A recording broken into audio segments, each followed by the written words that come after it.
was busy dealing with the fallouts of the war in Iran, the U.S. said on Tuesday that the 11th day of the military operation will be the most intense in terms of strikes on Iran.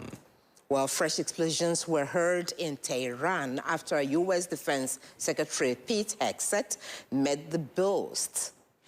In the meantime, President Donald Trump says the war won't end until Iran's complete and unconditional surrender has been achieved and its overall objectives have been met. So, since nobody knows if or when that will happen, the global efforts to minimize the effects of the fallout of the war will continue, most likely. Oh, yes, indeed. And joining us on Kakaaki this Wednesday to look at the war in Iran and efforts to stave off a global energy crisis caused by it is Professor Oke Ikechukwu. Yes, Professor Ikechukwu is the Executive Director of Development Specs Academy. It's the second Wednesday of the month, and you do know how we do it here on Kakaaki, the African Voice. So when we're done with the U.S.-Iran war, we will be doing what we do here. That is Kakaaki Cancer Awareness. It's a segment we do in collaboration with the Komod Cancer Foundation, whose founder and CEO, Dr. Denise Eja, will be joined by Dr. Zainab Kwaru Mohammed Idris. She is the national president of the Medical Women's Association of Nigeria, and they will be talking this Wednesday about women leading change in cancer, the silent crisis we must confront. A rather apt topic coming as women are still celebrating the International Women's Day. Yes, indeed. My gender. Your gender. Interesting. And I know you are a he for she. Sure. Yes. You got it right. All right, so that's what we'll be doing today on Kakaaki, the African Voice, the Outlook there, and it will always be a pleasure, as always, for you to join us again so you can be part of the program. And you can do this by sending your views, your comments to all our social media handles on Facebook, X, Instagram, and YouTube. You can hook up at AIT_live or at AIT Livestream 1 so you can stay up to date with the latest news from around the world. And now talking about the latest news, Kakaaki World News is up next.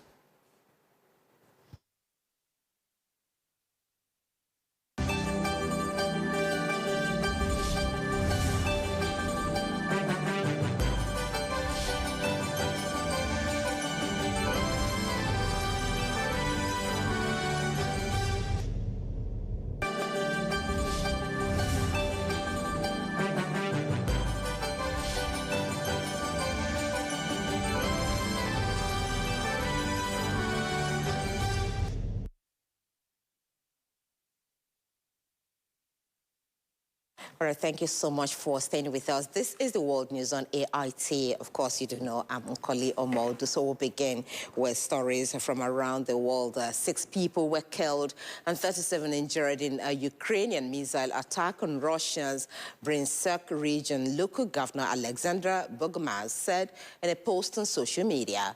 25 people are currently being evacuated from a shelter, an emergency official reported to Bogomaz. According to the Russian Telegram news channel, Astra, the target of the attack was the Kremlin microelectronic plant, which produces electronic components used in various weapon systems and military equipment, including missile systems, air defense systems, and drones.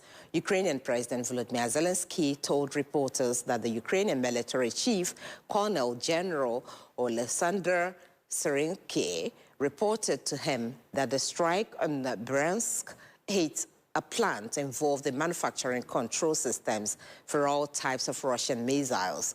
The Ukrainian military said it used British-made Storm Shadow cruise missiles to hit the Kremlin L microchip factory in Bryansk, one of Russia's largest makers of microelectron. And still in Ukraine, the Armed Forces General Staff posted footage late Tuesday of a strike on a Russian microelectron plant. Ukrainian missiles struck the city of Bryansk in western Russia on Tuesday, killing at least 6 civilians and injuring 37. Ukrainian President Volodymyr Zelensky told reporters that the Ukrainian military chief, Colonel General Alessandra Serenke reported to him that the strike on Bryansk hit a plant involved in manufacturing control systems for all types of Russian missiles. Ukrainian military said it used British-made Storm Shadow cruise missile to hit the Kremlin factory. And let's move on now. Air raid sirens sounded and interceptions were seen across Tel Aviv on Tuesday as Iranian missiles were launched towards Israel. There were no reports of damage or injuries. Since the war began, at least 1,230 people have been killed in Iran, at least 397 in Lebanon, and at least 11 in Israel, according to officials. 7 U.S. service members have been killed. White House Press Secretary Caroline Leavitt said both President Donald Trump and his special envoy, Steve Witkoff, have sent messages to Russia that they would not be happy if Moscow was cooperating with Iran. Witkoff said Russians told Trump on Monday that they were not sharing intelligence with Iran. Leavitt was asked about Trump's shifting explanations in which he said Iran was going to strike the U.S. first, but offering a variety of different timelines in which he said that would happen. Leavitt said Trump's statements were a feeling the president had based on facts. Leavitt also repeated that Trump would accept the results of an ongoing Department of Defense investigation into a strike that killed 165 people at a girls' school near an Iranian military base. The deportation and forcible transfer of Ukrainian children to Russia constitutes a crime against humanity and a war crime. A new report by the Independent International Commission of Inquiry on Ukraine says Russian authorities at the highest level have reported thousands of children from the occupied areas of Ukraine.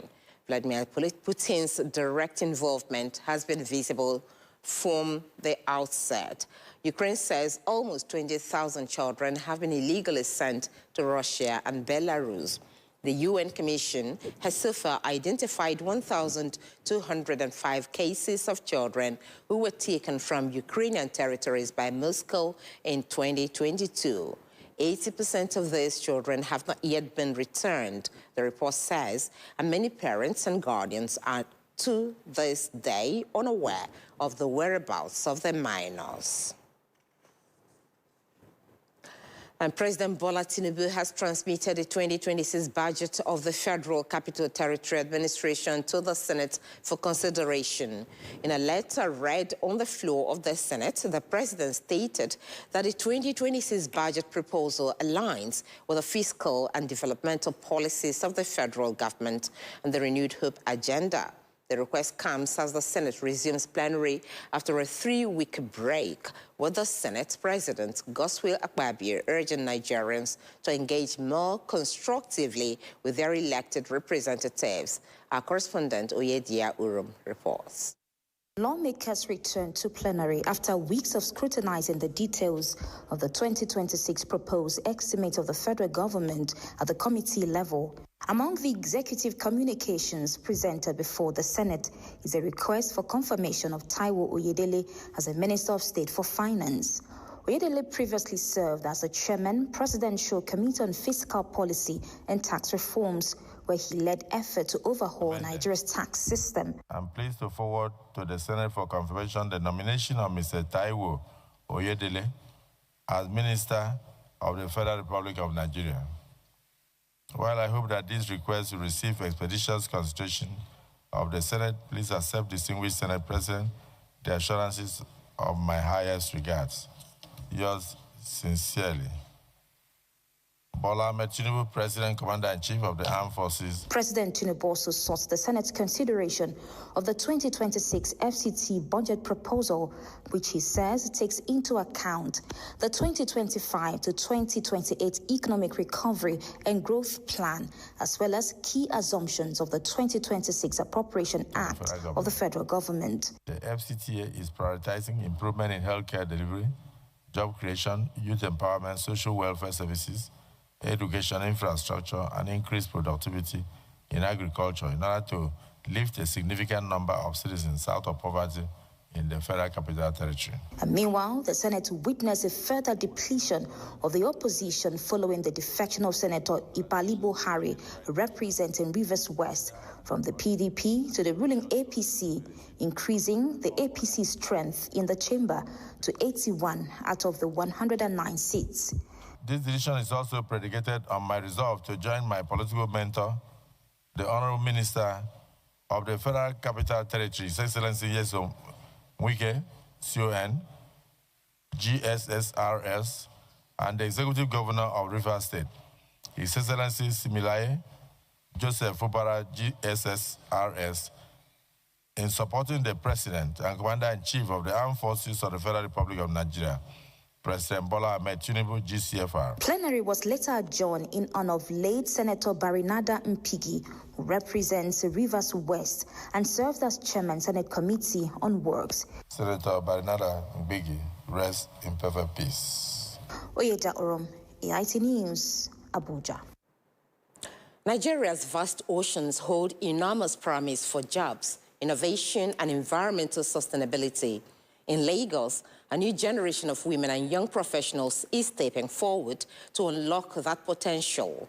At the closing ceremony of the Women and Youth Technical Capacity for the Blue Economy WITEC Blue Training Program, participants celebrated months of intensive learning designed to equip them with the skills to drive Africa's growing ocean economy. I was at the training and I brought in this report.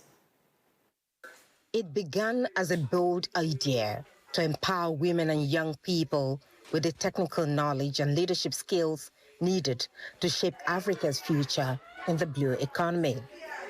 3 months later, that vision has produced a new crop of trained innovators.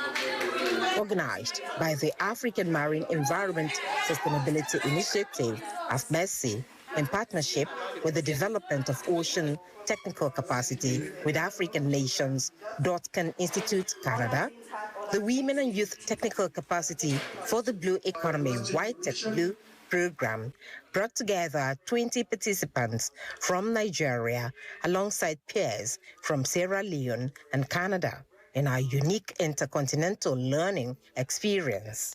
So this program has taught me that women should be given the opportunity to be part of the maritime industry, and youth too.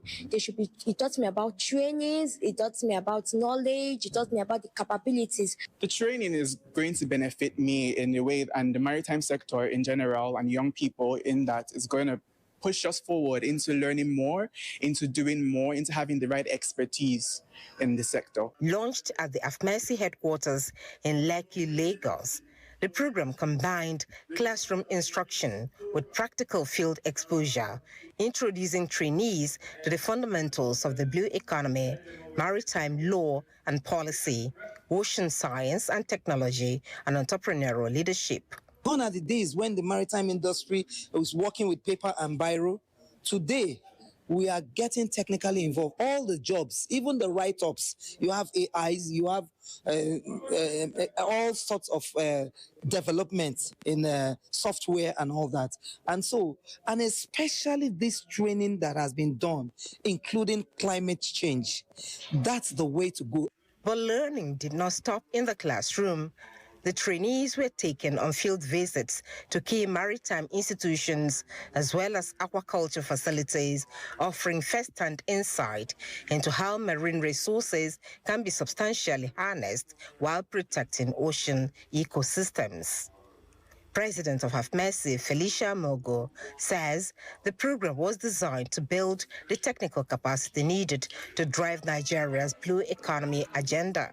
The main target of the blue economy policy of Nigeria is one of the targets, or the main targets are actually to provide jobs for the youth, and then also give 50%, I think about 10 million jobs for the youth, and then have 50% of women involved in blue economy businesses in Nigeria. So this has really enhanced their capacity, and we are not just stopping there.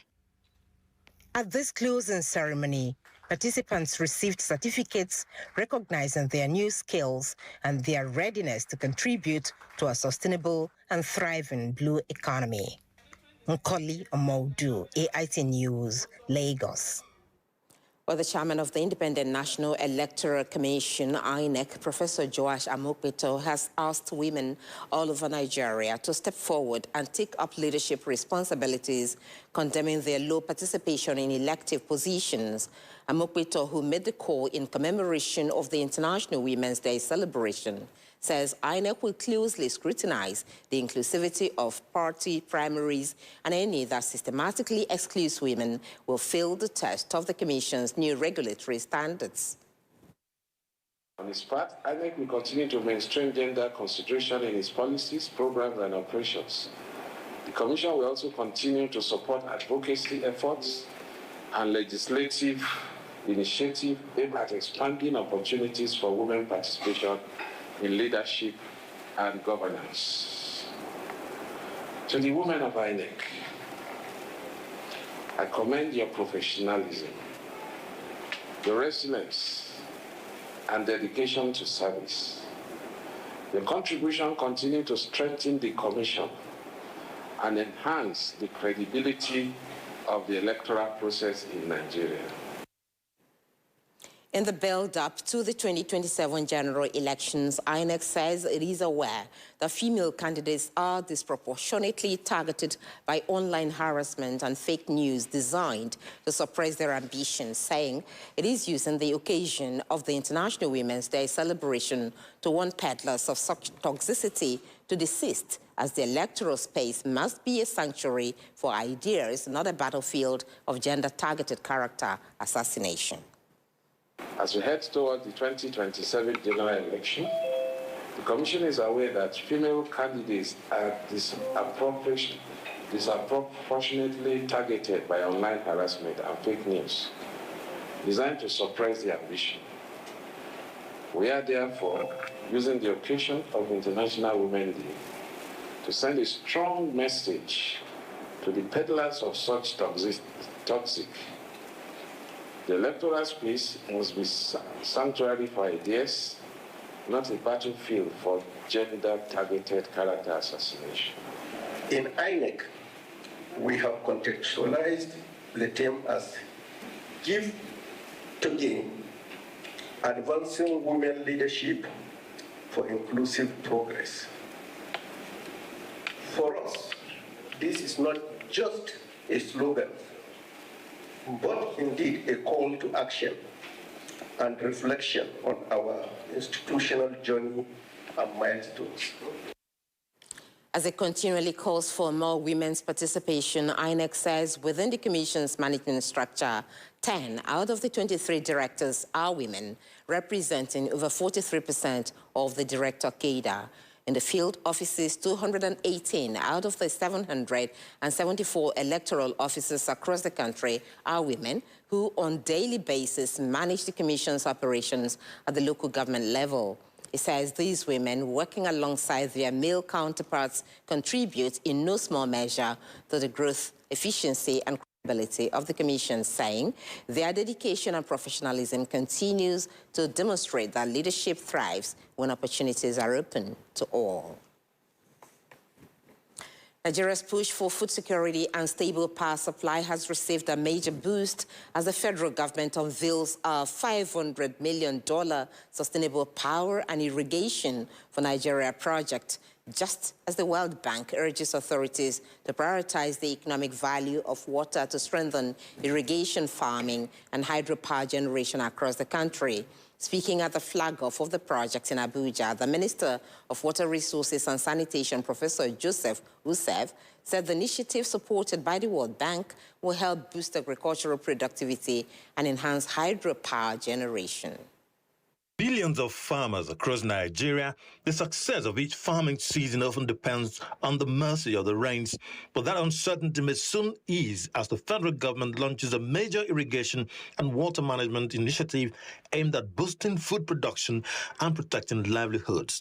The Minister of Water Resources and Sanitation, Professor Joseph Usev, while explaining that the program supported by the World Bank with funding of about $500 million, says the sustainable power and irrigation for Nigeria Nigeria SPIN project is designed to strengthen dam safety and improve water resource management to support irrigation and hydropower generation.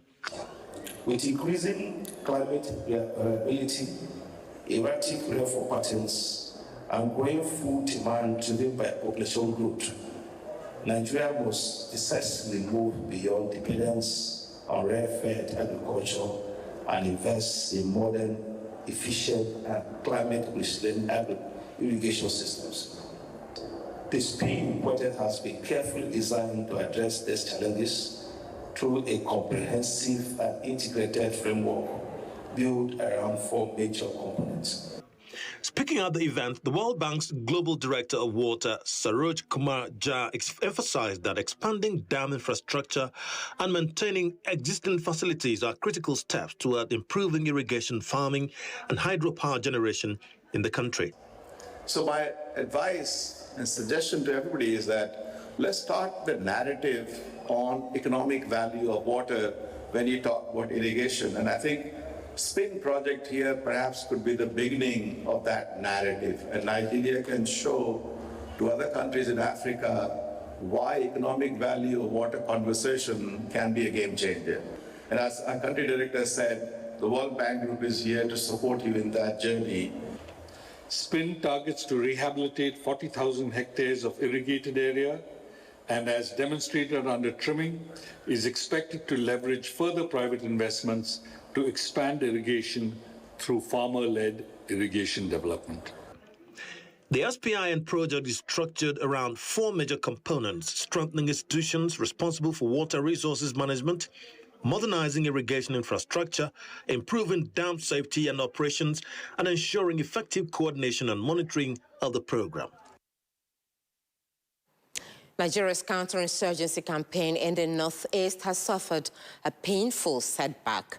Within just 1 week, 3 commanding officers leading forward operations against Boko Haram and ISWAP insurgents were killed during coordinated terrorist attacks on military bases in Borno State. The development has raised renewed concerns about the evolving tactics of insurgent groups and the risks faced by frontline commanders leading troops in volatile combat zones. The loss of 3 commanding officers killed in separate insurgent attacks within 7 days in Borno State. Security sources say the most recent incident occurred in Kukawa local government area, where insurgents stormed a military formation shortly after midnight, attacking from multiple directions and briefly overrunning the base.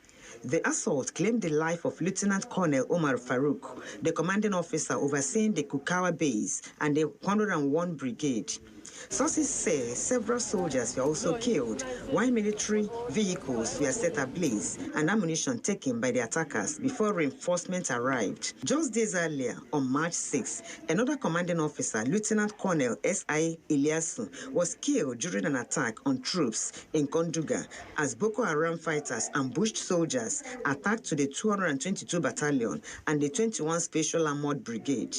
Before that, on March 1, Major Omar Ibrahim Mariga, who commanded a forward operations base in Meyanti, Bama local government area, was also killed while resisting a fierce terrorist assault on his position.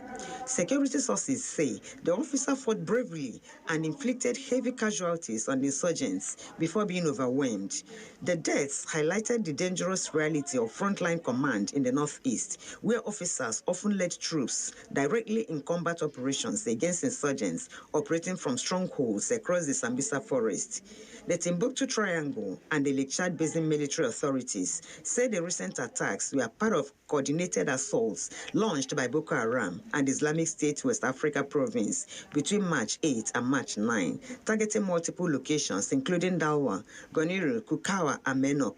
According to the Joint Task Force Operation, Hadinkai, troops repelled several of the attacks with the support of air power, forcing insurgents to retreat after suffering heavy casualties. However, the military confirmed that some brave soldiers, including a senior officer in Kukawa, paid the ultimate price in the defense of the country.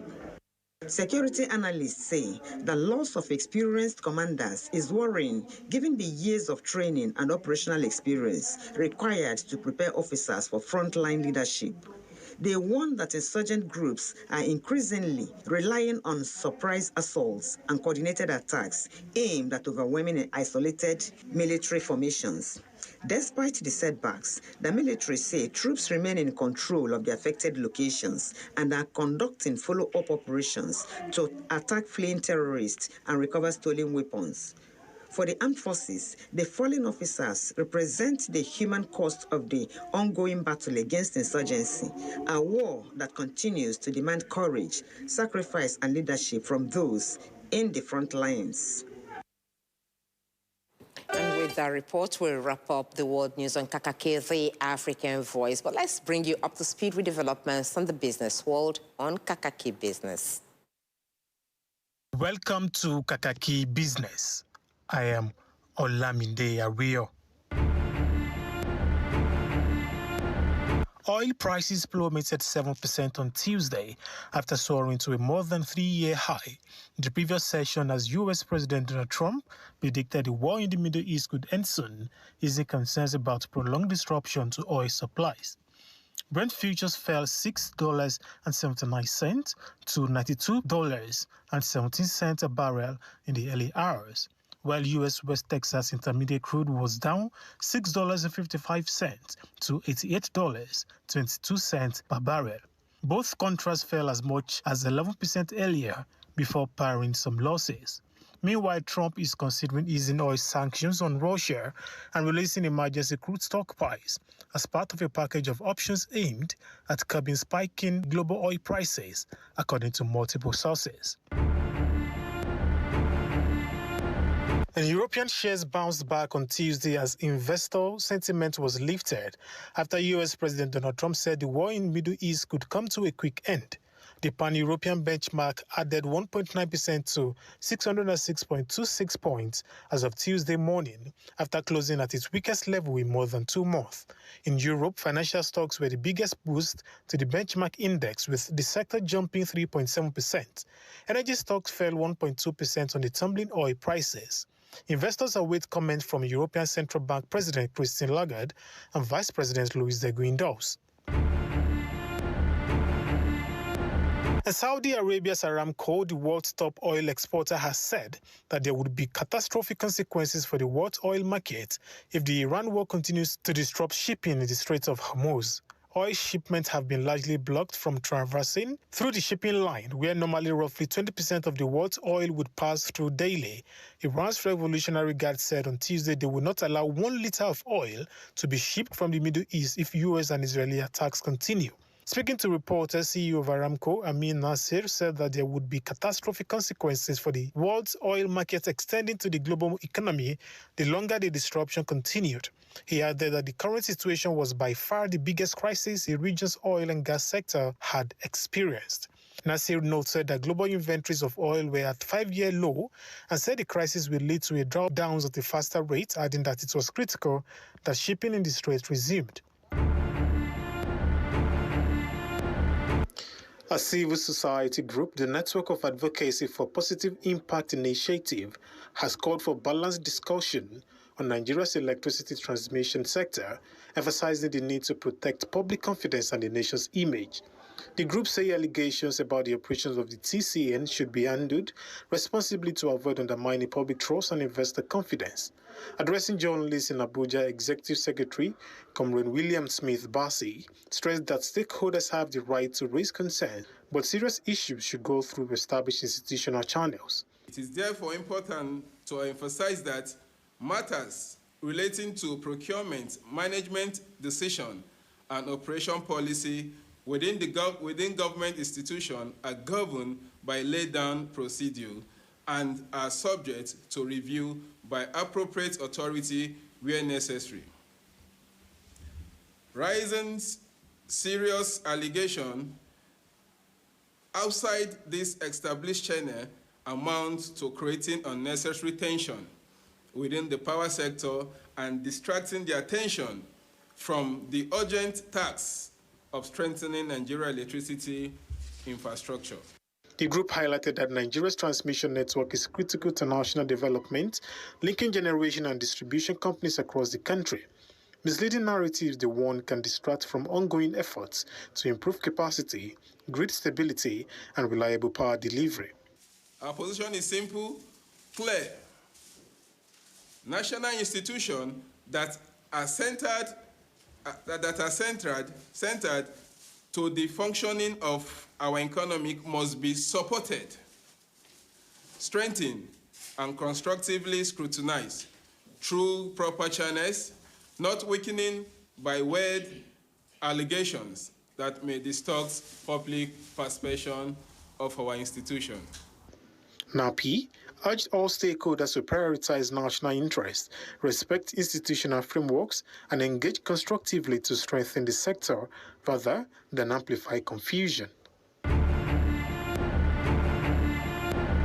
President Bola Ahmed Tinubu has approved a targeted fiscal incentive package aimed at unlocking the long-awaited final investment decision on the Bonga Southwest Akparo Deepwater project, a move expected to attract about $20 billion in foreign direct investment to Nigeria's oil and gas sector.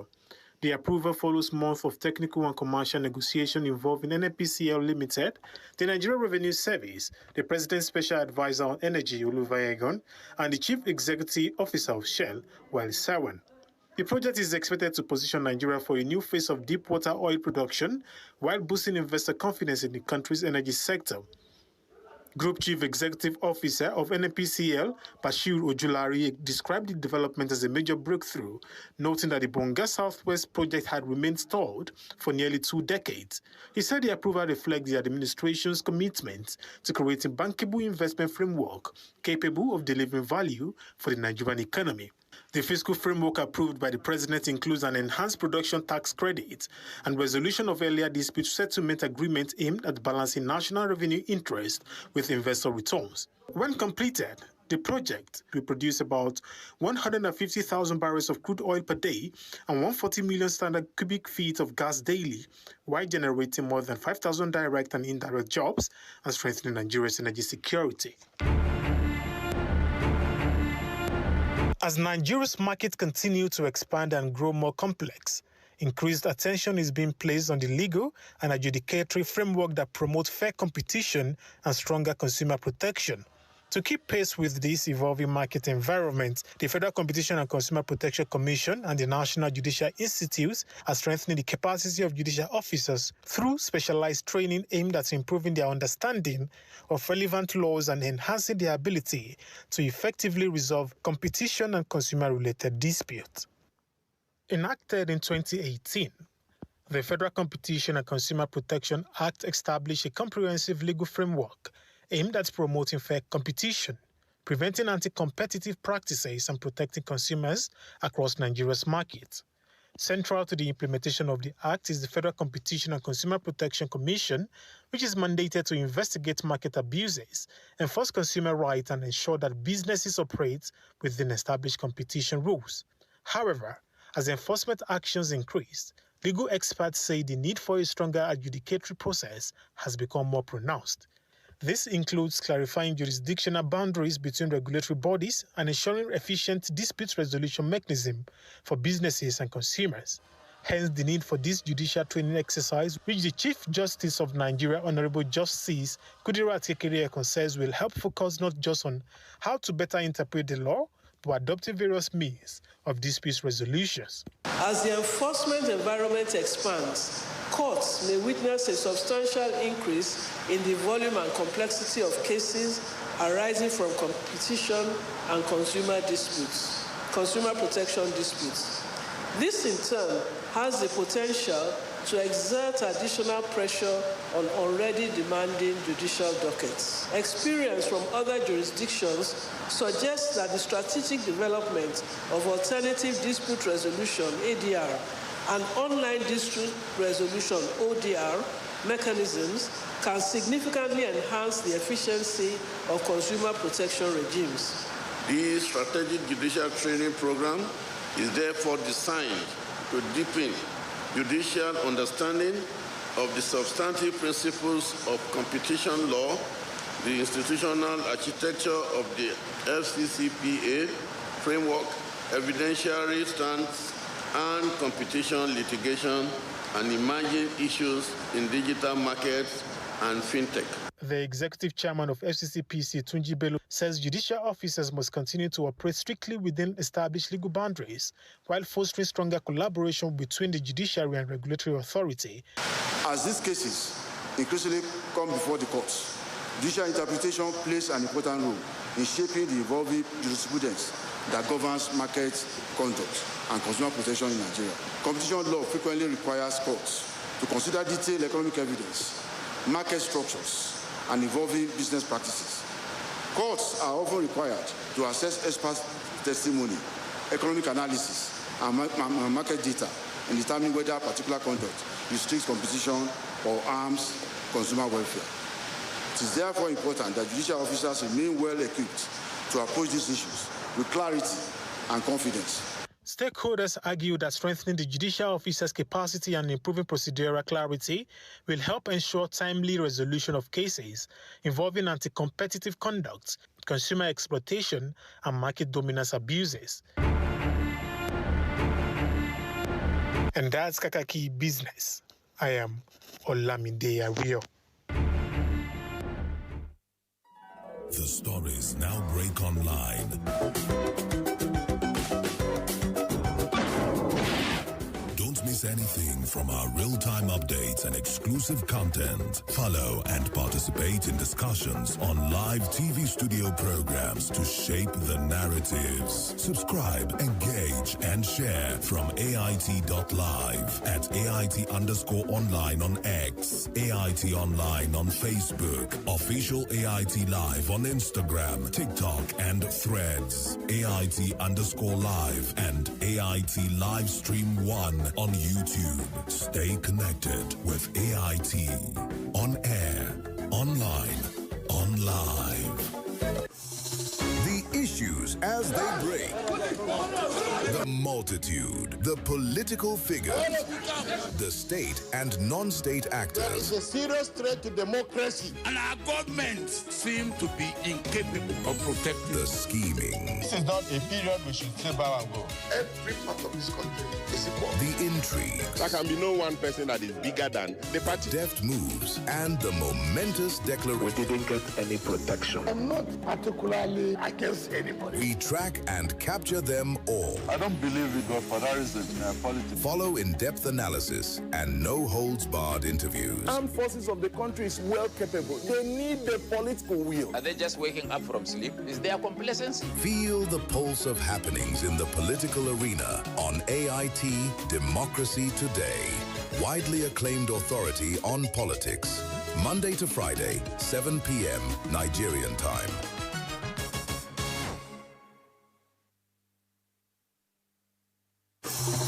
The issues as they break.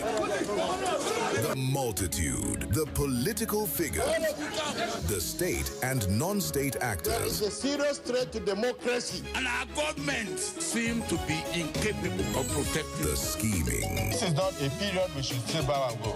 Every part of this country is equal. The intrigues. There can be no one person that is bigger than the party. Deft moves and the momentous declaration. We didn't get any protection. I'm not particularly against anybody. We track and capture them all. I don't believe in godfatherism in politics. Follow in-depth analysis and no-holds-barred interviews. Armed forces of the country is well capable. They need the political will. Are they just waking up from sleep? Is there complacency? Feel the pulse of happenings in the political arena on AIT Democracy Today.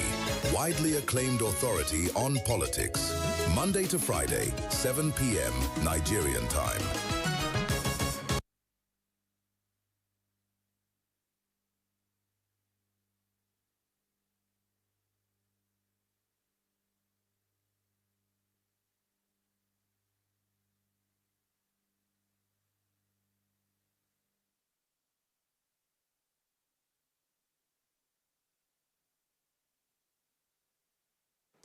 All right, thank you so much for staying with us. You're still watching Kakaaki, the African Voice, this Wednesday morning.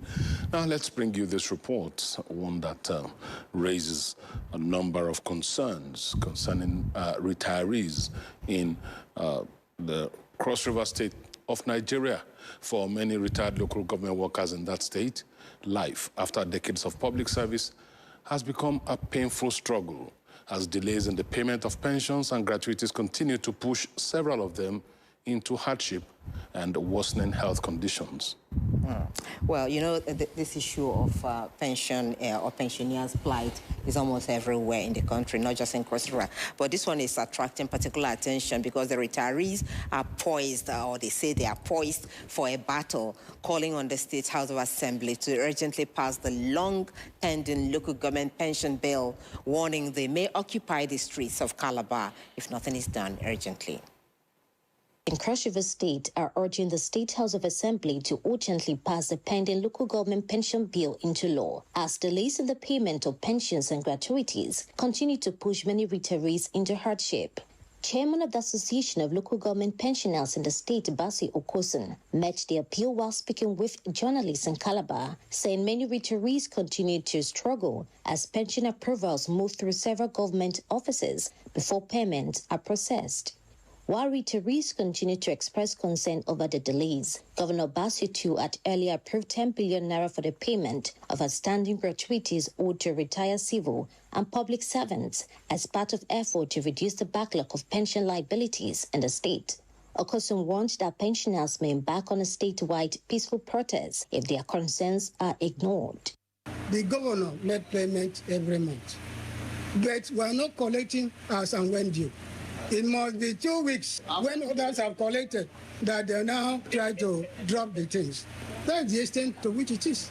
If you I tell you what most of the pensioners collect home, you shed your tears. So we want our pension to be harmonized, so the little pension can make a meaning. Reacting separately, Speaker of the State House of Assembly, Elvet Ayambem, said lawmakers are carefully reviewing the bill and considering public input before it is passed into law.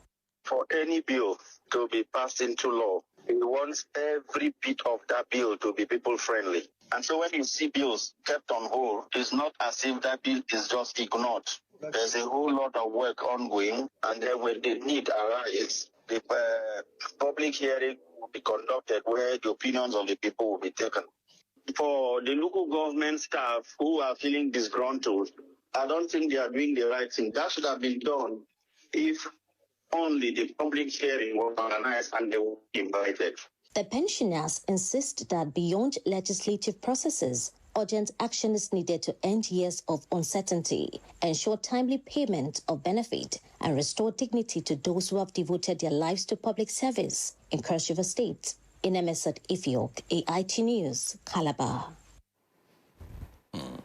Real big concerns there, isn't it? You know, when you work for your fatherland and then you retire, you know, sometimes I feel that there's supposed to be an honor, you know, attached to that retirement. You worked for years, it's 35 years now, right? And then you retire. At that point, you're no longer, some people are so old that they're not even able to do any more work. And then to now see that even the little pension that you get from the government doesn't come, I don't know how it makes government feel when they are not able to do that for the elderly, the people they call the senior citizens, you know, of either a state or the federal government. So in this case, in Cross River State, they are even planning for a showdown, really. And I understand also from this report that there's even a bill that deals with this issue that has been pending at the State House of Assembly.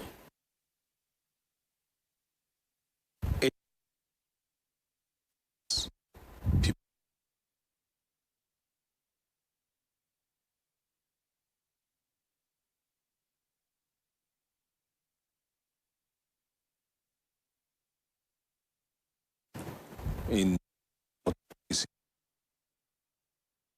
public transportation systems, but the case is not so in Nigeria. And even healthcare as well. Yeah, healthcare, everything is provided for.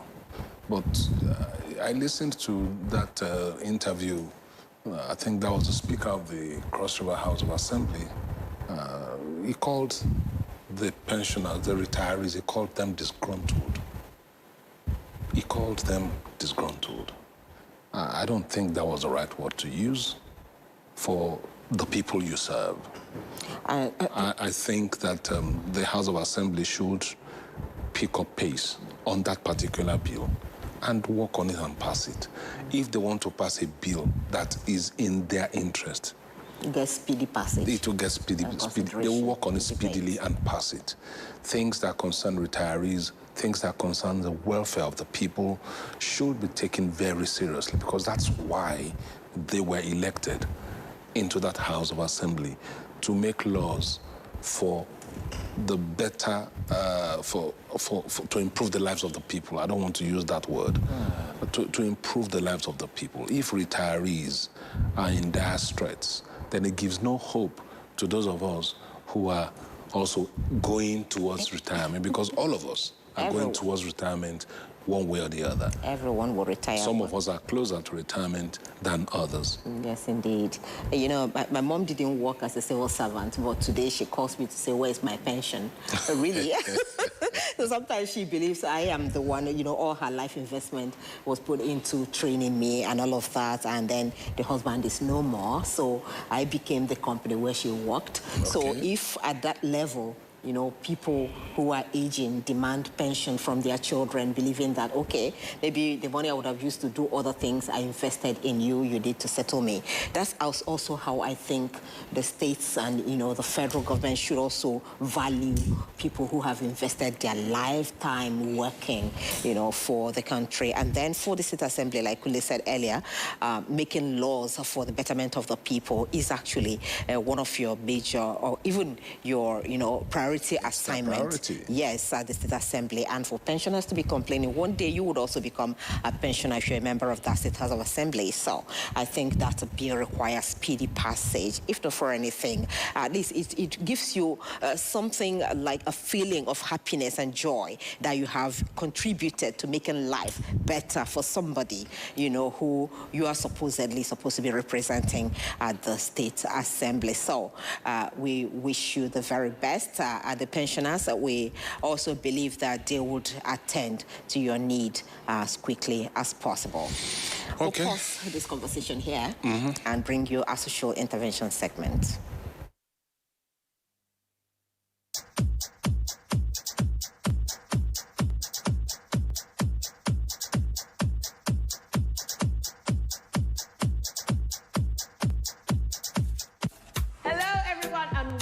To Get Fit in 60 Seconds with Dolly Phillips. Now, everyone has 60 seconds in every day to spare. So if you're ready, let's go! Welcome. Wow, you did awesome. Well done. Well done! I hope you had a great workout. Anyway, what I need you to do is to follow us on Instagram at Alpha Fitness Studios and subscribe to our YouTube channel, Alpha Fitness Studios, for free workout videos, free dance videos, sales and promos, and make sure you join us at the gym, Alpha Fitness Studios in Lekki Phase 1 next time you're in Lagos. So until the next time, bye-bye!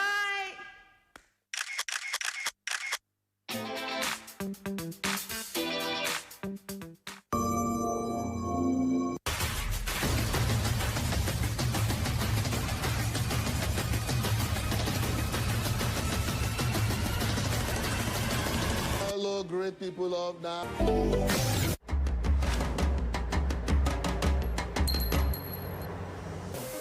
Have you ever wondered why security matters are becoming an issue in our society today? Is it the earlier you start to train your child in home and personal security matters, the easier it will all be? You need to train your kids on how to be smart with their safety by simply teaching them the following things to do. Number one, teach your kids to make an emergency call. Make sure they understand when they should do this. You see, many kids have saved a parent and even their siblings' life because they knew when and how to call the police or even a neighbor. 2, teach them the home emergency drills, how to get out of a house in a fire, what to do if a stranger is in the house, and so on. But make sure not to frighten them with this. All you need to do is explain to them so that they understand how to do it, and have them show you how they're going to do it so that you know they can actually do it, because doing is a better learning tool than listening. 3, help your children be on the lookout, for situations or actions that make them feel very uncomfortable.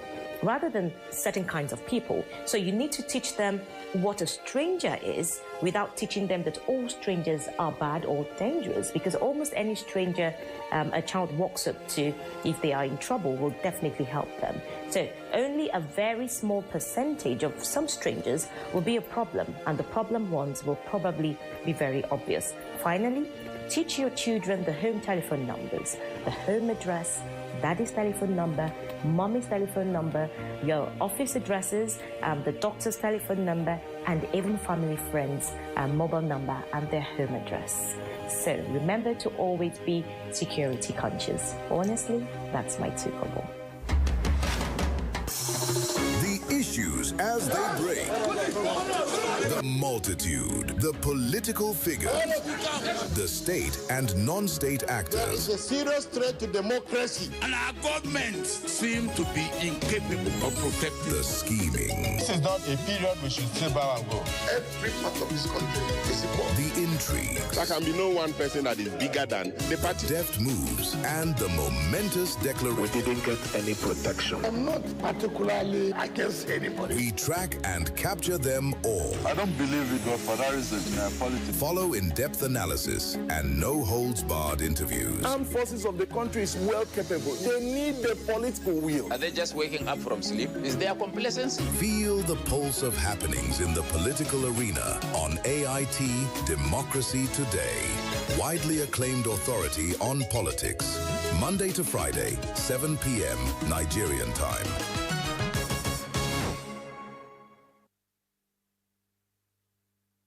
People, politics, and power brings context and clarity to issues and events in governance, democracy, and development. On People, Politics, and Power, we feature people who shape the events and define the issues. A lot of the agencies are still struggling with implementation of freedom of information. The government should come.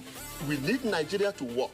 We examine the interplay and interaction of politics with power and their impact on policies and the people. It's about getting the system to deliver the kind of electoral outcome that people will be happy with. People, Politics, and Power with Imoni Amarere. Will low-performing agencies be held to account? Or will the numbers fade after the headlines? At 1 p.m. every Monday and Friday on AIT.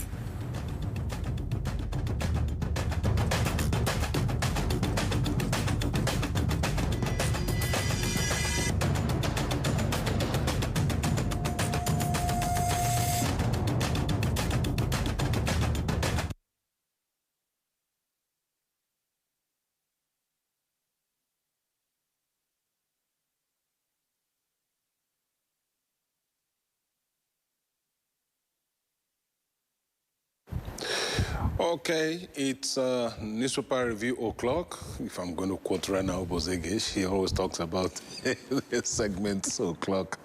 Newspaper review o'clock, 7 a.m. That's the time when we take a look at the top stories, the headlines on the front pages of Nigerian newspapers on Kakaaki, the African voice. And that's where we are right now. We don't do it all by ourselves. So we have Dr. Yobosa Wogaren here in the studio. He's joined virtually by Simon Reef Musa, who is not here in the studio, but is joining us virtually. But he will be joining us in the course.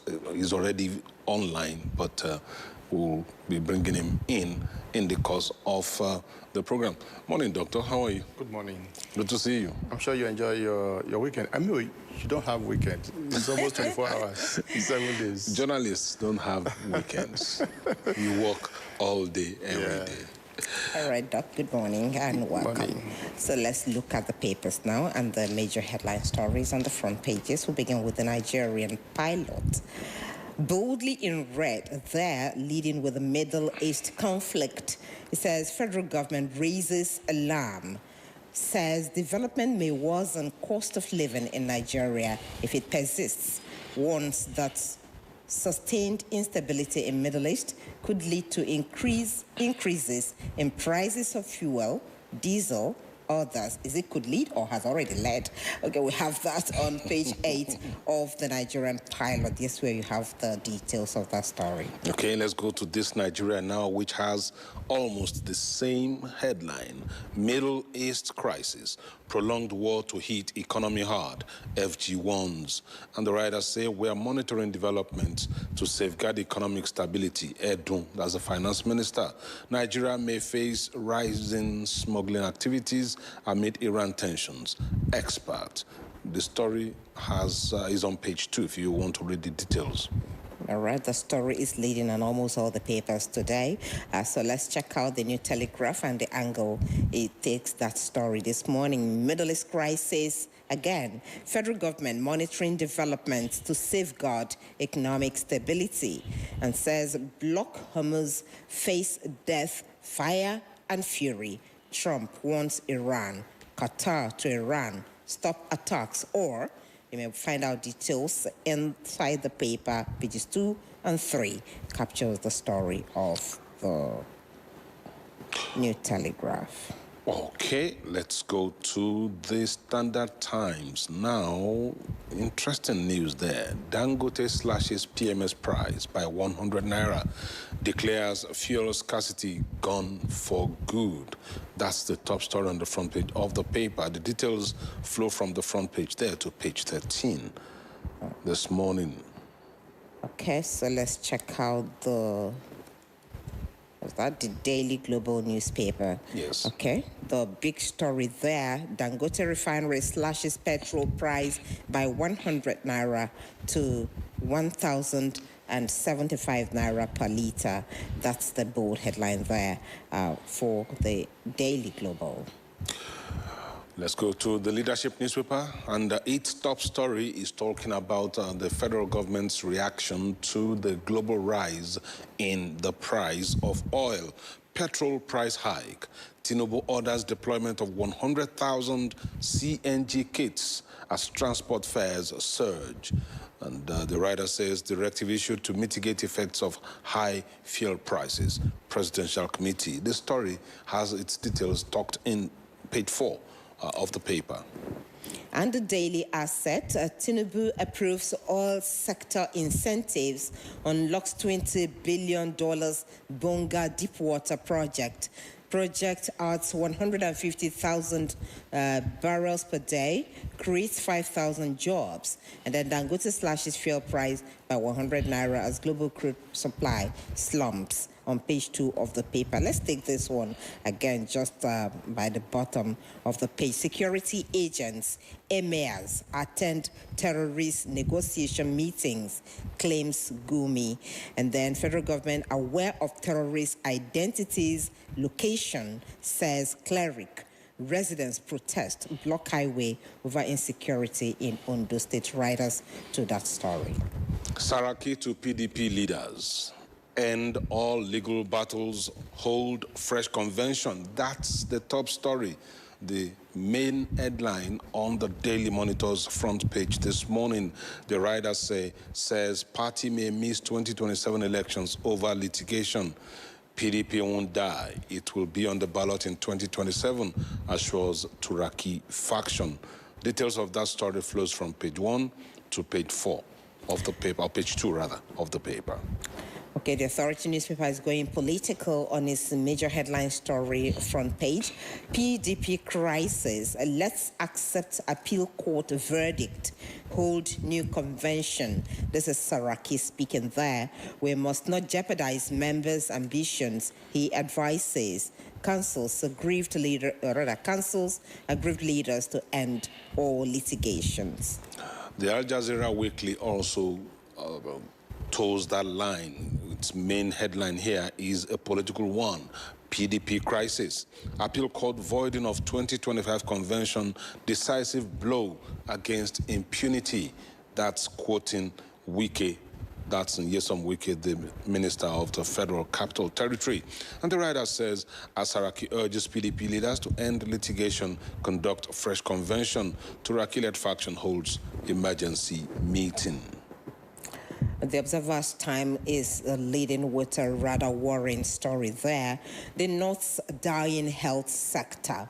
millions at risk as doctors flee. That's the very first page of the paper where the story starts. Rural Nigeria's reliance on community health workers and unlicensed doctors. That's how the Observer's Times is leading this morning.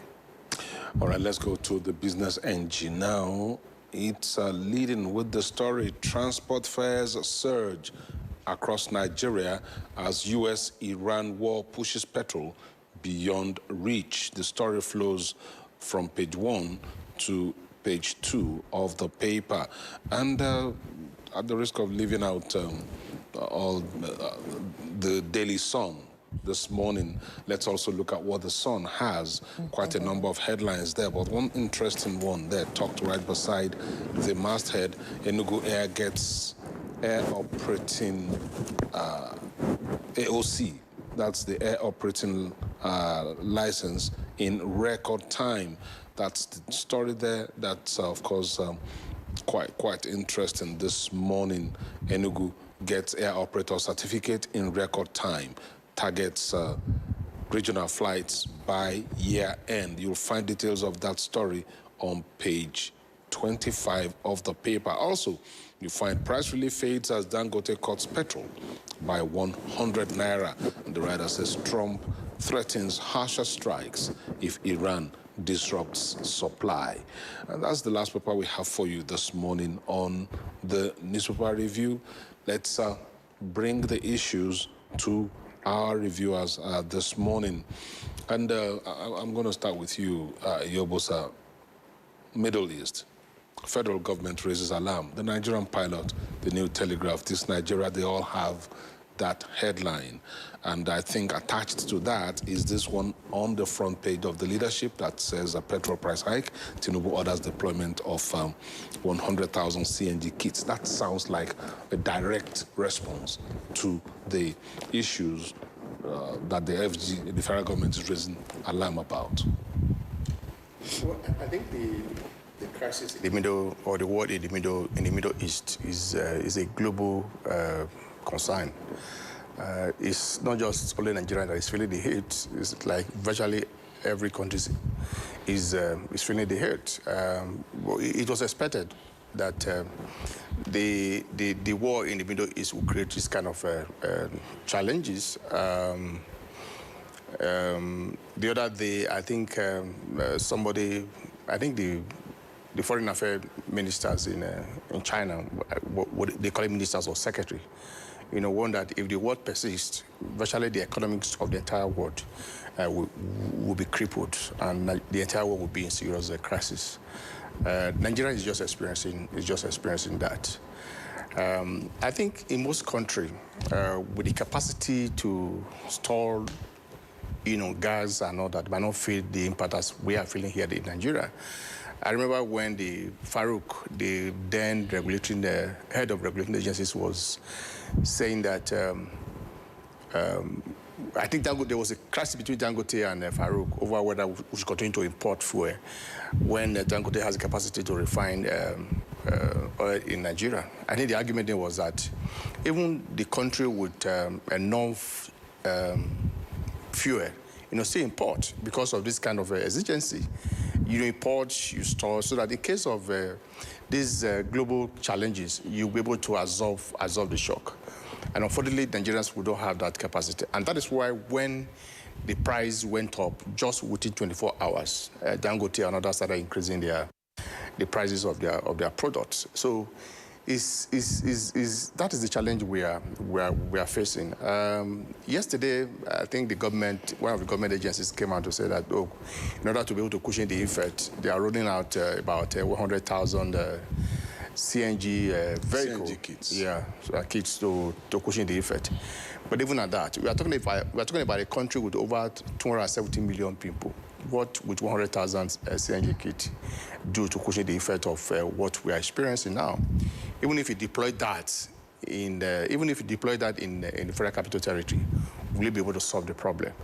I think in all our policies and programs, I think there's need for us to be proactive. We don't wait for this kind of thing to happen before we start doing all these things. what stopped the agencies from deploying the CNG buses or the kits before now? Must you wait for this kind of crisis to happen before you start doing that? But it is not too late. Apart from that, I think the federal government should go further, because at the end of the day, it's not just the petroleum sector that will be crippled. The entire economy will be crippled.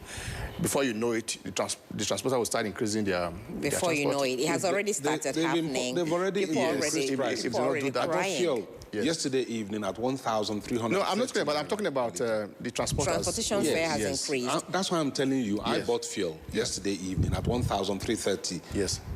Per liter. 1,330 naira per liter. Imagine I was going to use it exactly. So, and that is the point I make. Apart from that, those selling goods in the market also impacts on their businesses. So virtually all the entire sector will be crippled if care is not taken. And that is why the federal government need to move very fast. What they need to do to be able to cushion the effect of that global challenges that we're having today. Not just rely on a CNG, because that would not solve the problem. Somebody was even suggesting about yesterday when I was having a conversation with somebody. So this is the time for the federal government to bring back the fuel subsidy, at this critical time, so that we can cushion the effect of the impact of the global challenges we are having as a result of the war in the Middle East. But I think it's not a bad idea, because at the end of the day, if we are really interested in the welfare of the people, this is the time the federal government or the state government or local government need to show to the people that they really care for their welfare. So deploying about 100,000 CNG kits will not solve the entire problem. They need to do more than that. And people thought that by now we would have even adopted the CNG that we've started talking about since the removal of fuel subsidy, even way beyond what we are hearing today. So was there a pause, really, at some point? And that's the point I was making. So must you wait for this kind of crisis to happen before you start doing that? When the first subsidy was removed, the whole idea was that, they should be able to deploy the resources they are going to generate from removal of fuel subsidy to implement certain things, that will cushion the effect of the removal of fuel subsidies. One of the projects that the federal government came up with was this the distribution of CNG kits across the country. And we suddenly discovered that it was just a mere statement by the federal government. There was no real policies in place to be able to do that. Now we're having this crisis. The head of that agency visited the president yesterday, and you are just speaking for the headlines, for people to know this is exactly what we are doing.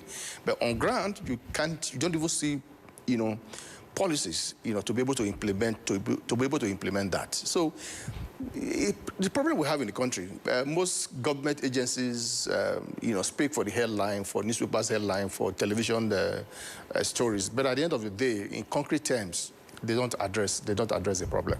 All right, so let's see if Simon has joined us now. Simon, if you're there, you're welcome. We introduced you earlier, Simon Reef Musa there. Okay, so let's get your thoughts on this headline of some of the papers. Nigerian pilot, New Telegraph, Middle East crisis, federal government raises alarm. The Daily Trust says fuel crisis deepens, economists tell federal government to act.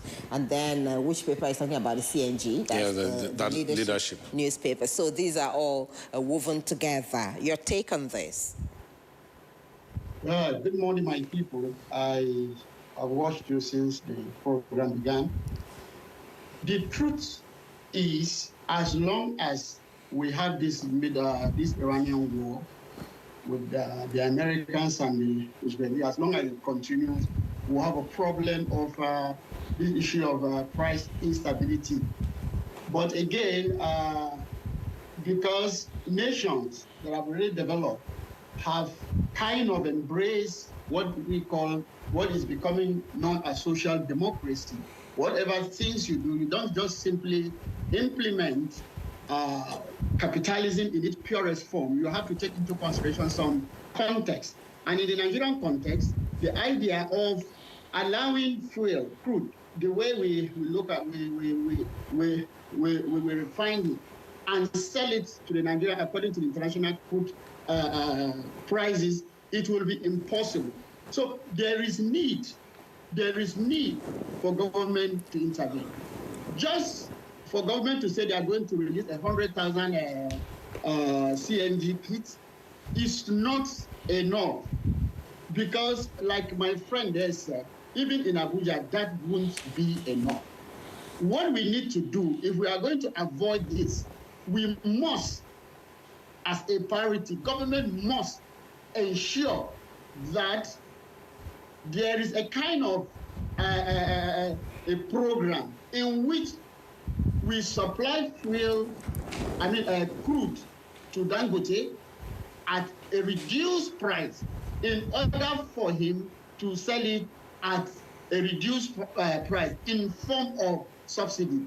Whether we like it or not, there is need, and that need is very, very important. Because as of today, you go to some filling stations, they are selling fuel at 1,400. Some are selling 1,300. And we don't even know what will happen tomorrow. So we don't know when this war will end, and it's for government to ensure that they kind of inject some kind of stability in the economy, because the inflationary trend cannot be stopped. As long as you have a product whose prices influence virtually everything, then government must look into the entire matter and review it. And review them must. And if they don't, then we have difficult days ahead for all of us.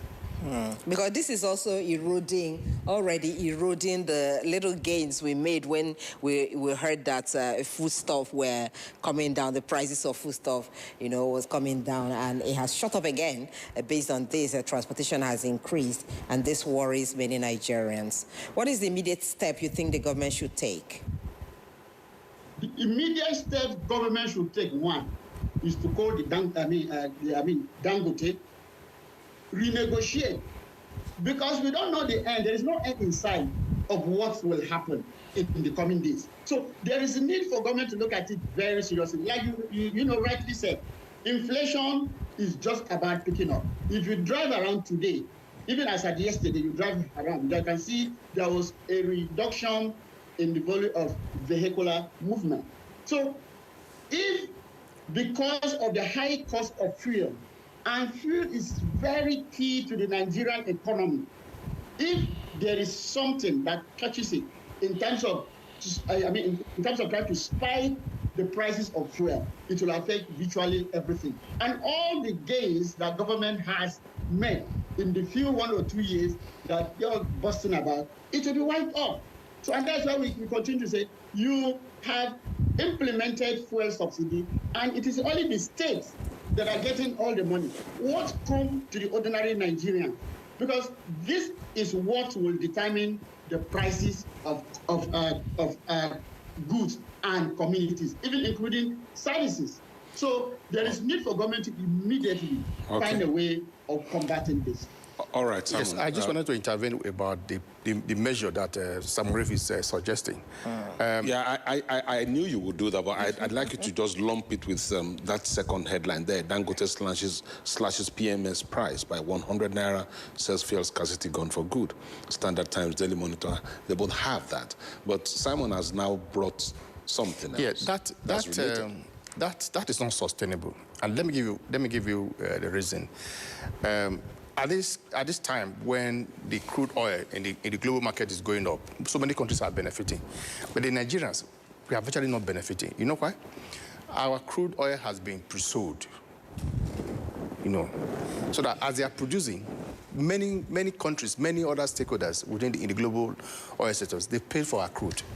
Maybe some years back, even during Muhammad Buhari, they pay for it. So as they are producing now, they are supplying them. So virtually we are not benefiting from the crude, from the increase in the price surge. In the global market. Now you are talking about Dangote, negotiating with Dangote. Dangote, as I speak to you today, relying on about 60% importations of crude oil to do business in Nigeria. What the NNPC is supplying Dangote is just less than 30% of what he needs on a daily basis. So if there is increase in crude oil in the global market, there is no way Dangote will reduce his price, because it relies on importation to be able to do business in Nigeria. So we don't even have enough crude oil, to give the Dangote in order to be able to negotiate the price with Dangote. We don't have that, and that is the major problem. I think, like I said, what the government needs to do is to find a way, if they can subsidize the price of pump price products at this critical time, depending when we have stabilities in the ongoing world in the Middle East. Because there's no way we're going to negotiate. What's the quantity of crude oil that NNPC supplies Dangote? Meanwhile, Dangote need almost about 700,000 barrels of crude oils on a daily basis to be able to do business. Now, what the NNPC is supplying him is just less than 20% of what he requires. So he now relies on importations from other parts of the country, part of the world, to do business in Nigeria. So if there is a high price, is Dangote is a philanthropic organization that he will now reduce the price when it's imported at a very high rate? Even at that, really, I think 2 days ago, or was it 3 days ago, Dangote Group was actually trying to explain, why their own fuel also went up. I mean, the refined product. Yeah. And he said even the crude they buy from Nigeria are bought at international price. Yes. So it's global geopolitics, so there's nothing they can do about it. They're not buying Nigerian crude lower than what they buy. It's a global. So that is one of the issues. But then this story that Kunle talked about earlier, that even at that, Dangote has says they have slashed PMS price by 100. You know what happened? Just about, Donald Trump, the architect of the crisis we have in the whole world today, said there was threatening Iran, So as a result of that, I think the price also went down. The crude price. The price of crude went down a bit. So on the basis of that, Dangote also responded to that. So what if Donald Trump threat is not sustainable? So it will be fluctuating. As it's fluctuating, Dangote will be forced to adjust the prices of his product in line with the market forces. But even at that, Nigerians are saying anything above 1,000 naira for them is a killer when it comes to... Even at the time we were buying 800 and something, it was a killer. So what are we talking about? Not to talk of when we are buying 1,000, 170 or 1,300, depending on where you are buying from in different parts of the country. So we have serious crisis, and this is the time for the federal government to respond to that swiftly. Otherwise, it's going to affect virtually everything. All right, Simon. The next story. Let's look at this story on the front page of the Observer's Times. And it looks like a special report to me, one that should actually stoke interest in virtually every Nigerian. And the headline says, the North's dying health sector, millions at risk as doctors flee. That's the story. Now, you are from the North. And that's why I'm bringing it to you first. What is your read to this story? Honestly, what is happening in the North is very pathetic and very tragic. If you had a government, you wouldn't have... the whole scenario is portrayed as in a way that everything seems to be diving down the slope of hopelessness. That is what I can see. Apart from insecurity, apart from abduction, apart from kidnappings and all criminality going on in the North, the health sector in the North has virtually collapsed, except maybe the ones that are operating in cities. Outside of that, there is nothing. It's not just in the North. It's in the whole part of Nigeria, but in the North particularly. Because of insecurity, doctors are no longer have the confidence to leave, to even practice their work there. So most of them have relocated to city centers, to the urban centers. And most of them are looking at what is happening in the North as something that is not sustainable. So it is a crisis of a monumental proportion.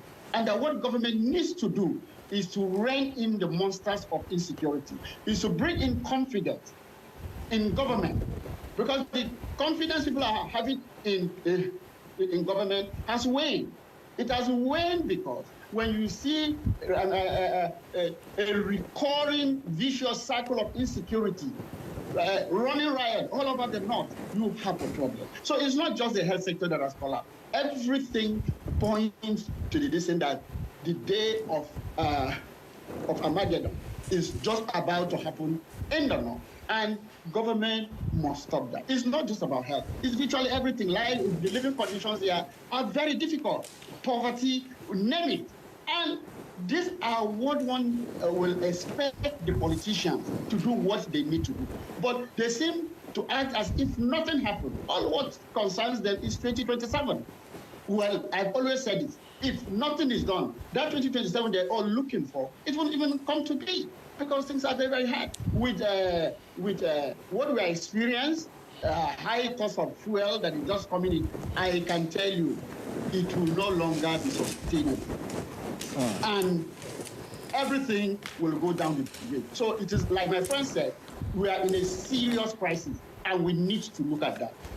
Serious crisis. Let's come to you, Doctor.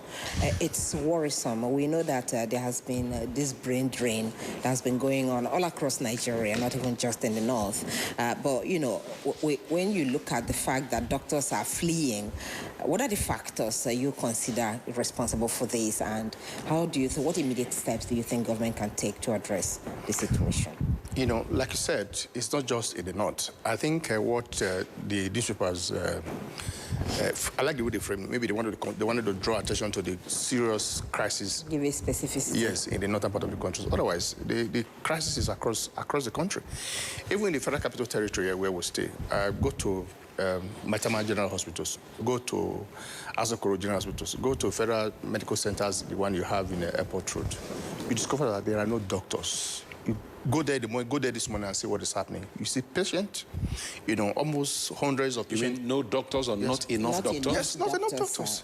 You have about one. If you go to the antenatal, it's very, very pathetic. Go to antenatal session where you have almost about 300 women waiting to be attended to. You have only one doctor attending to all of them. So at the end of the day, there's little or nothing they can do. So it's a serious crisis. Apart from that, there are so many factors responsible. When the salaries you pay them. I have a doctor who has practiced for more than 15 years, is in Jos. The salary is about 450,000 naira a month. After 15 years? After 15 years. He worked with Just Medical Board. Salary is about 450,000 after working for 15 years.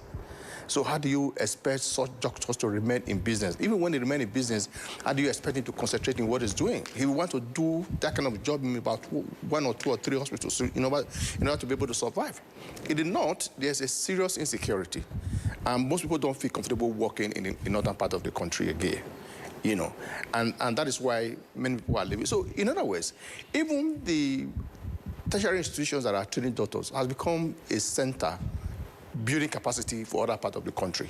You train a doctor, maybe after his national youth service, after about 2 or 3 years, the person is out of the country. So every year we keep on producing doctors for other part of the country. Go to South Africa, go to Saudi Arabia, go to UK, go to US. You see Nigerian doctors in their various medical centers. Okay. Because that is where they can get money. That's where they can survive. But in Nigeria here, the reverse is the case. So I think there's no direct, deliberate policies on the part of the government to retain these professionals in Nigeria so that they can work for the health sectors and be able to salvage our health sectors. You can't tell somebody to be more patriotic when he cannot feed his family on a daily basis. So it's a clarion call on both the federal and the state government. So it's the federal government and the state government, even local government, you know, they have the responsibility to ensure that we tackle this problem. Otherwise, we continue to have this problem. All right, we have to leave it at that this morning. Thank you very much, Dr. Yobosa Wugaren and Simon Rif Musa for coming on the program to review the newspaper headlines this morning. Thank you, gentlemen. Have a lovely day. All right, okay, do have a great day out there. Mr. Kakaaki, the African Voice, will be going into our conversation for today. And of course, the story that is making the front pages will be catching our attention again. We've talked about this crisis in the Middle East for a very long time from different angles. So today we'll be looking at, of course, what Trump is saying about, you know, that if Iran continues, then he may have to take decisive action. But the IEA, International Energy Agency, is also promising to do something to cut down the effects of all of this on every part of the world. We'll bring you to this.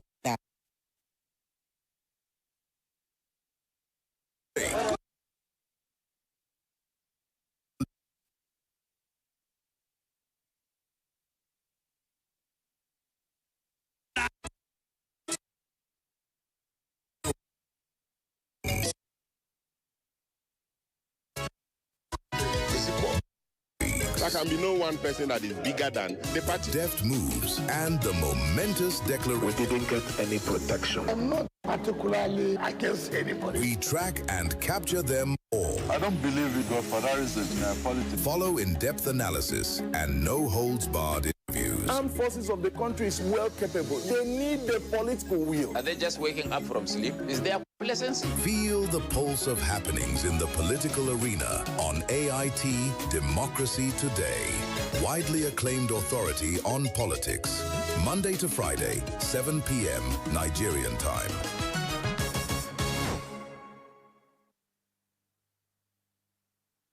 People, politics, and power brings context and clarity to issues and events in governance, democracy, and development. On People, Politics, and Power, we feature people who shape the events and define the issues. A lot of the agencies are still struggling with implementation of freedom of information. The government should come. We need Nigeria to work. We examine the interplay and interaction of politics with power and their impact on policies and the people. It's about getting the system to deliver the kind of electoral outcome that people will be happy with. People, Politics, and Power with Imoni Amarere. Will non-performing agencies be held to account? Or will the numbers fade after the headlines? At 1 p.m. every Monday and Friday on AIT. The war in the Middle East is still ongoing and then directly already affecting global energy systems and markets. Then the United States president says that this is a decisive phase that the war is entering, which is underway. But we also have the International Energy Agency considering measures, which they call emergency measures, such as releasing strategic oil reserves to be able to cushion the impact. So do these moves actually signal confidence that the crisis can be contained, or do they reveal how serious the situation has become? These and many more questions we will be posing now to our guest who joins us now on the program. I'm talking about Professor Oke Ikechukwu. Professor is the Executive Director of Development Specs Academy. It's a pleasure to have you. My pleasure to be here with you. Like we said off camera, Happy New Year's. Yes, actually. I think the last time I saw you was when I was in primary school. Really? Oh, no. That's overstretched. Anyways, you're welcome and we're happy to have you. Thank you. All right, Prof, these are dire times for the entire world. Energy prices have gone up, and it's drawing responses from governments, from different agencies. The IEA, the International Energy Agency, which holds collectively about 1.2 billion barrels of crude in reserve across the world. They're saying they want to address the supply disruption that has been caused by this war. Now, what do you think that could have happened if there's no reserve, for instance, or if I don't even know where we're going to start from this. Because this from rather. You said the world is in dire straits, or we're in dire times. I think we've been in dire times for more than 30 years, but we're not paying attention. The global system has always been a fraud. Where you have a United Nations with 5 countries that can overrule anybody, it's not a union.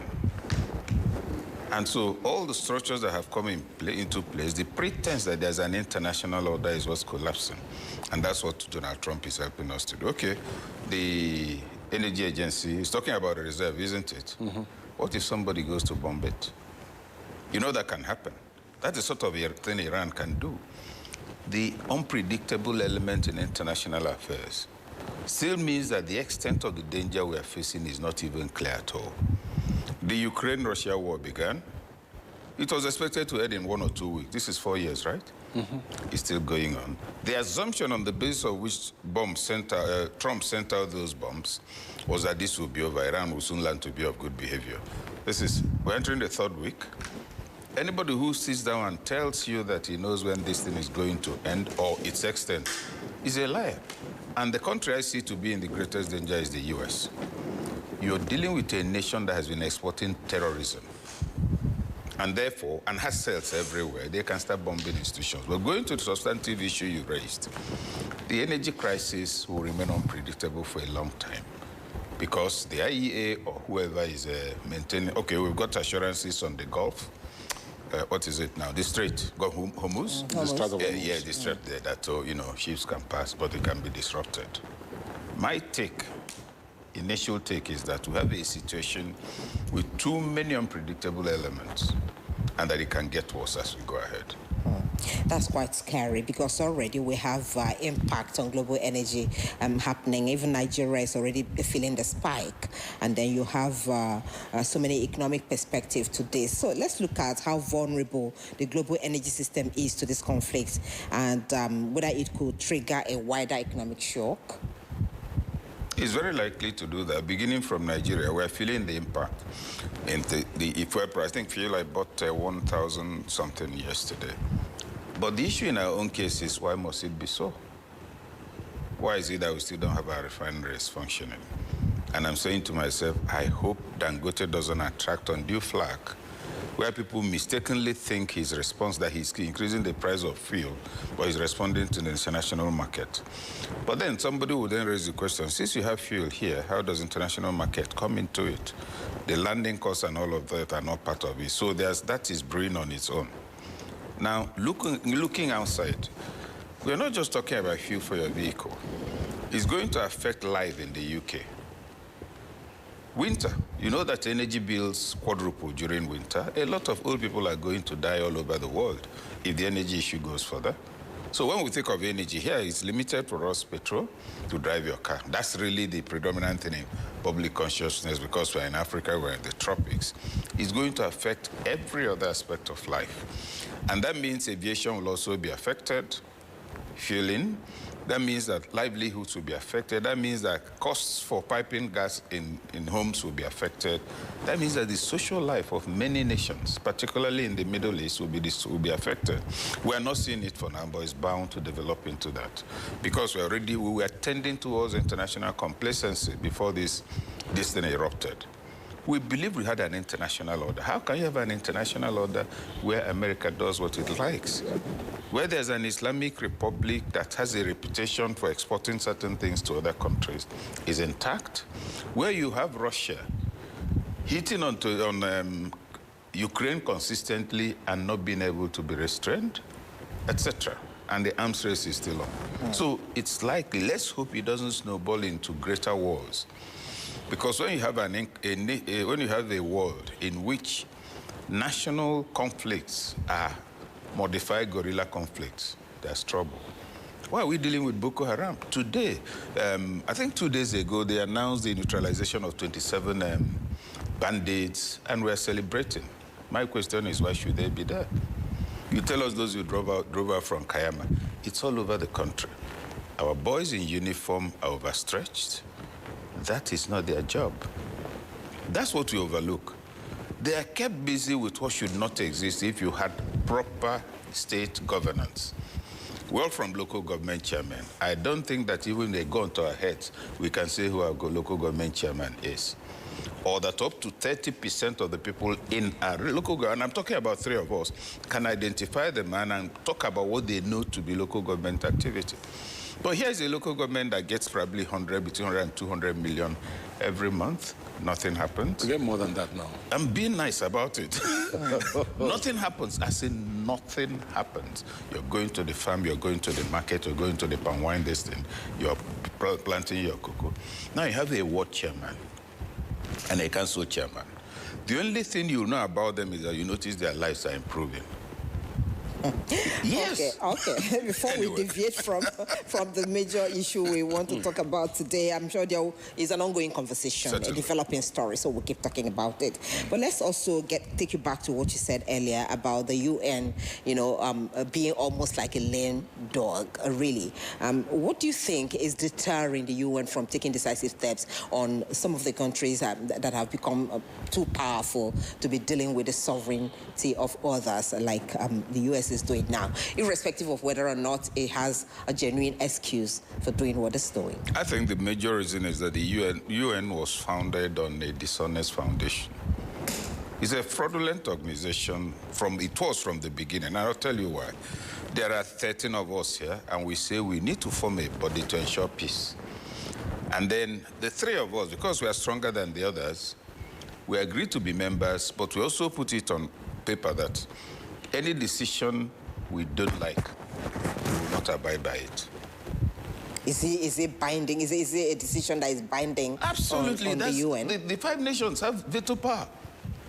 And so the UN takes a vote, and any single one of them can say, I don't agree, and there's nothing anybody can do. How can you have that sort of thing and say you have a United Nations? How can you change governments? How can you see what's happening in Africa? You have a United Nations, no problem. And then Nigeria passes an anti-gay law. And another country wants to impose sanctions on Nigeria in a world where you don't have global gay culture. But that country has the right. I was working on it and got other countries to refuse to sell arms to us for that reason. And of course, some lousy talk about human rights. So that's the main reason. The United Nations move away from offending the 5 people with veto powers because they are the owners. To that extent, when you talk about sanction, who will sanction America? It won't be any of the 5 countries. So speeches go on, talks about world peace go on, resolutions are made. Because you hear about talks, from the UN about, okay, this is a war crime, this is against international laws and all of humanity, natural justice, equity, and good conscience. After and it that, just what ends happens? there. No. The release is important because that creates the illusion of activity. It creates the illusion of intervention. Nothing really ever happens. Well, Prof, let's zero in on the recent activities. The G7 ministers met, and G7 oil ministers met, and now the IEA is coming in and they're talking about the possibility of releasing strategic oil reserves. And on the basis of that, the prices of oil, the price of oil on the international market is dropping. Is it cosmetic, or is it something that could actually be a reprieve for the whole world? No, it could be a reprieve. The concern we should have is for how long. Remember when food scarcity became so bad, government was breaking warehouses. You remember one occasion, the vice president, you're breaking my warehouse to carry my rice. He brought down the price of food, I think for 3 weeks. But that is officially stolen goods. Nobody was planting more rice. So now to deplete the oil reserve, it will make sense. It will give us some, we're already seeing the impression. There's nothing wrong with it. Now, if there's a way of increasing the reserves simultaneously, then the reprieve will last for long. Because this is the time to also find nations that can make quick and extensive supplies. You build up the reserve as you're taking out of it. But yes, it's a good measure in the interim. If it will last, that would be wonderful. So how does that affect Nigeria and, the crisis of fuel price hike that we're already experiencing? Well, we respond to the international price of petroleum products. And so if a barrel is X amount, and the same thing is what is happening here, then what it means is that if it goes up, it's supposed to affect us. If it comes down, it's just that it doesn't seem to come down in our own case whenever it goes up. But I noted that yesterday, I think there was a report that Dangote brought down by 100 naira. Yes, it's in the headlines this morning, too. Yeah, it was in the papers. But one other thing that I'd like you to comment on is this talk that has been going on since like 2 days now, since on Monday. I listened to a radio program on Monday, and a caller was saying that this is the time for government to bring back subsidy, at least temporarily, to ensure that Nigerians are not put through a lot of hardship in this case. And only a few, like 10, 20 minutes ago, One of our reviewers was saying that this is the time the federal government should be talking to Dangote Refinery, for instance, to find a way of bringing down prices of petroleum products in Nigeria, maybe by reducing the price of crude that Nigeria sells to the Dangote Refinery. But what are your thoughts about this? Subsidy has its advantages and disadvantages. In our own case, we saw a lot of abuse. But before even subsidy, remember that when the government came on and said subsidy had been removed, there was official release from government that they saved 400 million in the first week. Right? Mm-hmm. Since then, we've not had anything again about savings from subsidy. Oh, if we remove it, this 1 week alone, this was it 400 million, etc. 400 million or 400 billion? I think, I don't recall now, maybe either million or billion, but because, it ran into trillions, either of the two, but 400 was the first number in front, saved in 1 week. Now, the point being, what was the real subsidy? Does it exist? If it's been removed, where has the money been going and we're taking extra loans? So on the question of removing it, if you're going to remove subsidy, you're going to reinforce an illusion. That is, the whole point of subsidy is for the man out there, not in Abuja or Lagos or Ibadan or Enugu capital, but the Nigerian out there in a village who uses a blender to blend pepper in the market for him to buy fuel at a particular price. Mm-hmm. But you find that throughout the period of subsidy, if you're traveling from Lagos to Ilorin, after Lagos, you get fuel at official price again around Ibadan, and about 1 or 2 other towns. Every other place is selling at twice the price. Someone told me from Anambra just last night that they bought at 1,450 and thereabout. Have you not noticed that in the last 30 years, 35, there has never been fuel scarcity in Anambra State? Never, not once. Because you're busy looking for subsidy. The man puts his price the way he likes. People have business. They go and buy it and go.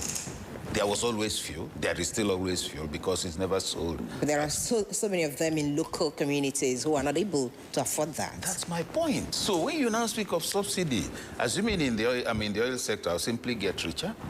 Look, even before subsidy, there's the Petroleum Equalization Fund, which allows you from Lagos to buy fuel in Lagos or Port Harcourt or from the refinery the same amount you buy it in Kauranamoda after Katsina. Now, what has happened? I remember I was on the Guardian editorial board. Professor Kerry would come in from Maiduguri, and there was fuel scarcity in Lagos, and Suli in the editorial board meeting, he said, look, Nigeria is grinding to a halt. We don't have fuel. Prof laughed and laughed. He said, look, you people in Lagos are so pampered that I feel ashamed sometimes when I come here. Then fuel was, I think, 20 naira. He said, I buy a gallon for 80 naira, and I'm a professor. I have never seen fuel in Maiduguri in any filling station for the last 5 years, and we're talking about 90-something. Somebody collects the Petroleum Equalization Fund, which is money given to you to compensate for transportation, and that never gets anywhere. Is that still being paid now? I haven't had this. No, Prof, that brings me to Sorry, but just one more sentence to close on this. So you now speak of the issue of subsidy and where the benefit will go.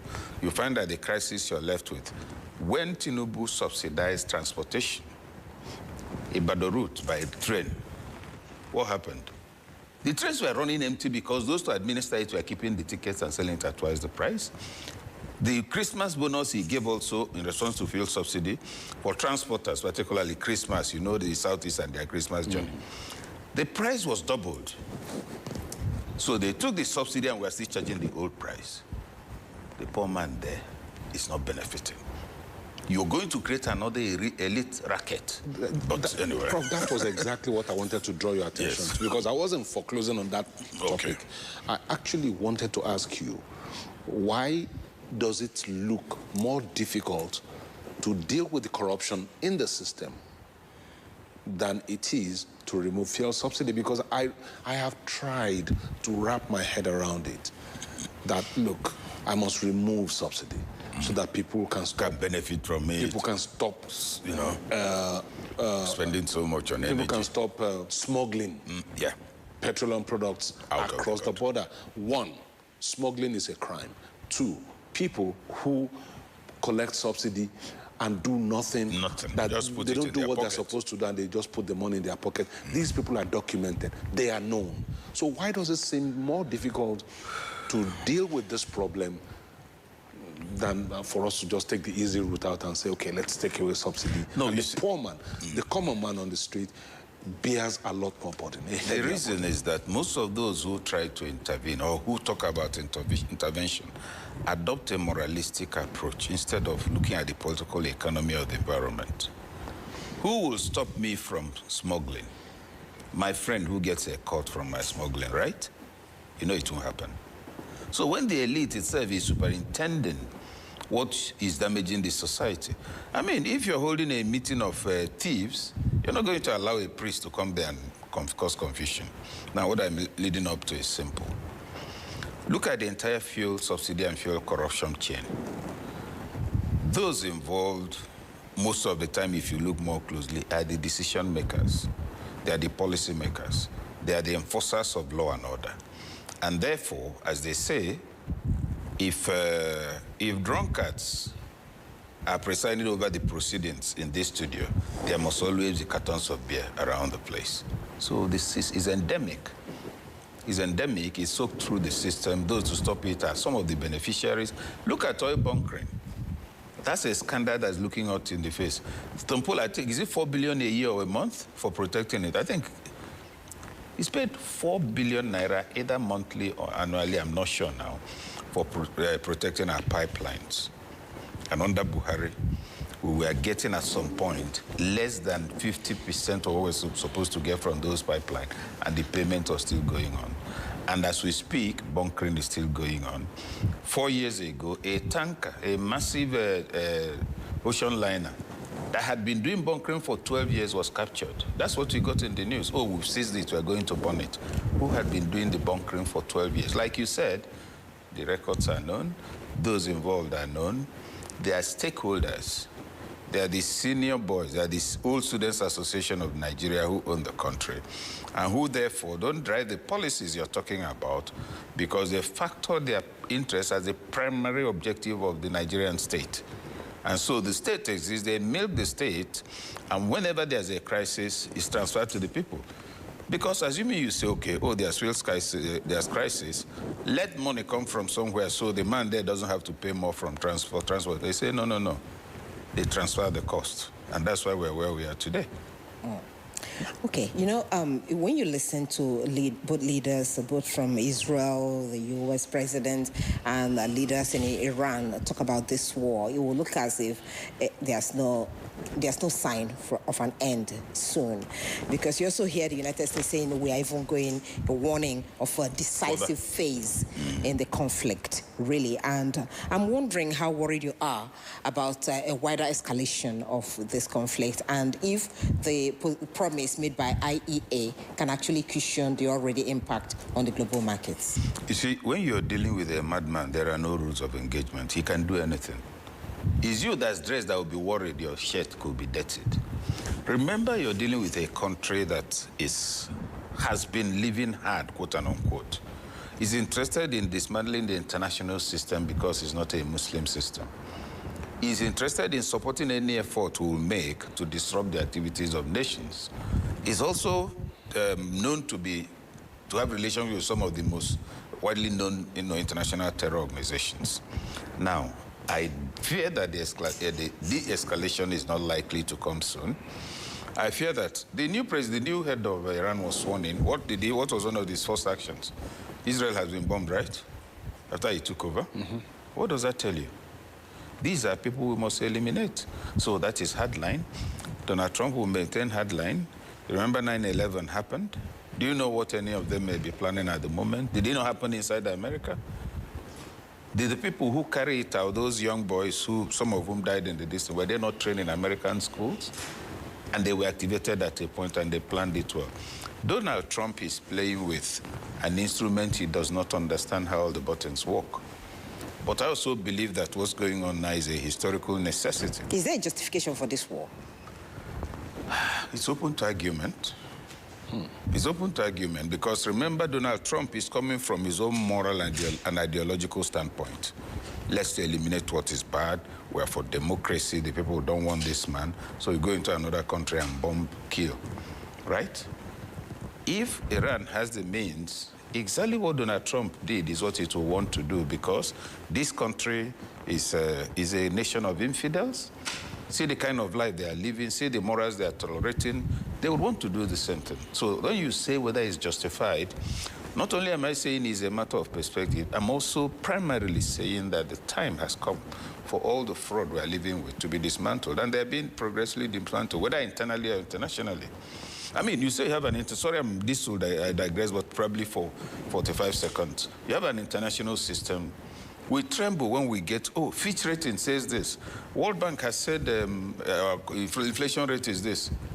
Where are they on the ground? Question number one. Number two, name any major intervention of the World Bank in all over Africa that has led to development. Their loans, their structural adjustment programs. Then those rating us are trembling about. Where were they during the, I think, 1980, the collapse, the international collapse? Standards and Poor's, also, what was their rating of all 2008. 2008. What was their rating of all the nations, all the countries before that thing happened? We're living an illusion. And it's about time we woke up from it. Oh, you know, Amnesty International has said that 200 million people died. People died. How many people? How many staff do these organizations have?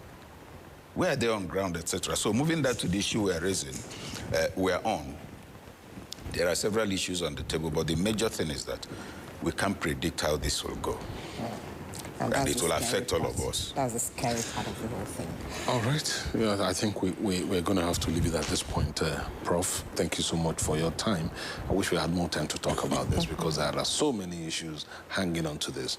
But thank you for coming this morning. Professor Kakaaki Chukwu, the Executive Director of Specs Academy, has joined us to look at the energy fallout from the war on Iran by the U.S. and Israel. Of course, the fallout, we are all experiencing it at this moment. Once again, Prof, have a great day. Thank you so much. You too. Thank you. All right, a great day out there. Okay, it's time for Kakaaki Socials. Of course, this is your segment where you get to hear your comments on the social media space. And your girl, Rena Obuzege, will be here in just a moment to take you through that. Focus Nigeria. It's a huge task, but we take it on. I think that is the law. National Assembly is not doing hearing on insecurity in Nigeria. It is America that is doing hearing on insecurity in Nigeria. Monday to Friday on Focus Nigeria, we identify the nagging issues. So people put people in poverty deliberately, deliberate misplacement of priorities, and brought people on their knees to suffer. We seek answers to the tough challenges. And because of the former president, what I know is that he has not turned his membership card. He has not been attending your meeting. Leave that to us to deal. There's no shying away from the issues. The system is held accountable. The leaders are accountable for the funds, for the resources that they manage. No sitting on the fence. The same thing that made you live where you are may confront you. Focus Nigeria, 10 a.m., Monday to Friday on AIT.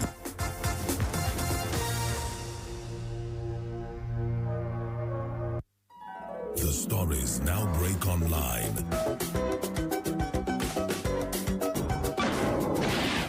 Don't miss anything from our real-time updates and exclusive content. Follow and participate in discussions on live TV studio programs to shape the narratives. Subscribe, engage, and share from AIT.live at AIT_online on X, AIT Online on Facebook, Official AIT Live on Instagram, TikTok, and Threads, AIT_live and AIT Livestream 1 on YouTube. Stay connected with AIT.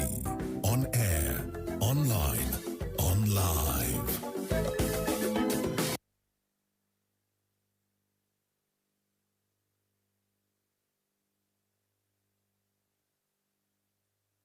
successfully. Hello, everyone. Excellent morning to you. This is Kakaaki Social. Welcome to Midweek.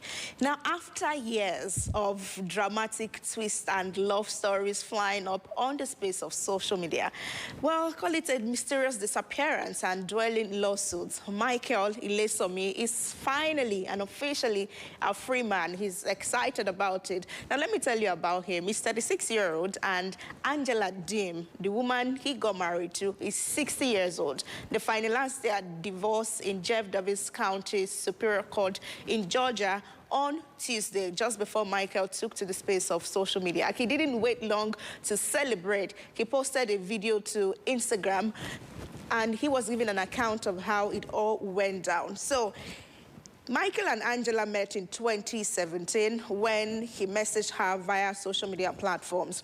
She flew to Nigeria to meet him in person, documented during their debut on a 90-day fiancé show on the space of social media. The couple got engaged during that trip and married in 2020. Now, their story took a dramatic turn after Michael moved to the U.S. in December 2023. And just 2 months later, he was reported missing and found safe days later. Angela had used the whole of social media, especially TikTok, to announce that he was missing and everything. But when he was found, he says, well, I didn't feel like the husband in that marriage. Angela had said he fraudulently married her, but he denied the claims and filed a countersuit saying that the reason he left her house is because he wasn't treated like the husband, but just anybody. I mean, let me even show you the video of their wedding ceremony that went viral.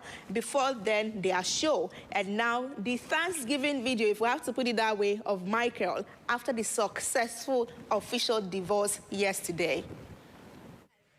Husband. To be my lawful husband. To love and to obey. To love and to obey. What? Yes, to love and to obey. Obey what? Obey your husband. And obey who?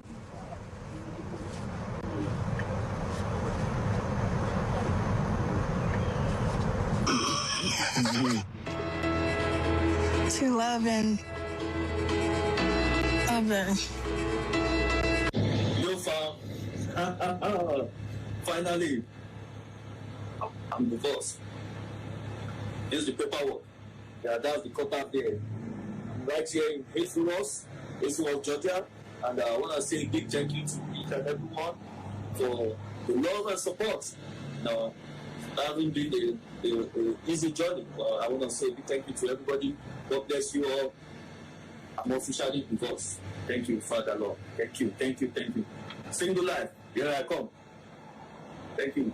Shout out to you, my cause. Thank you so much. Thank you, thank you. Officially divorced.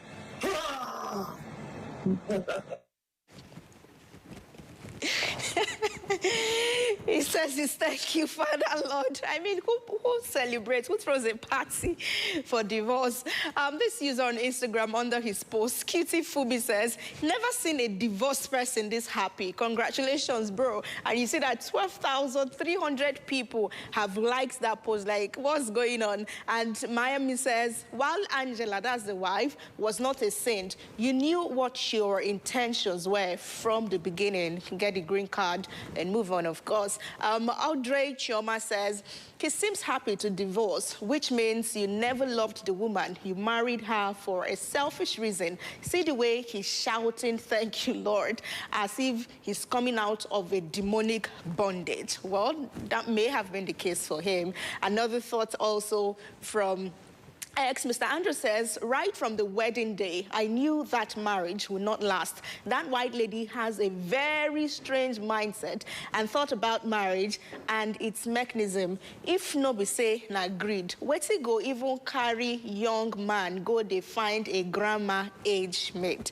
He says, last na laziness. They cause all these things, nothing more looking for shortcut to success. Okay, those are your conversations right there. Congratulations, Michael, and yeah, you want to be celebrated for that. Let's move on to another story.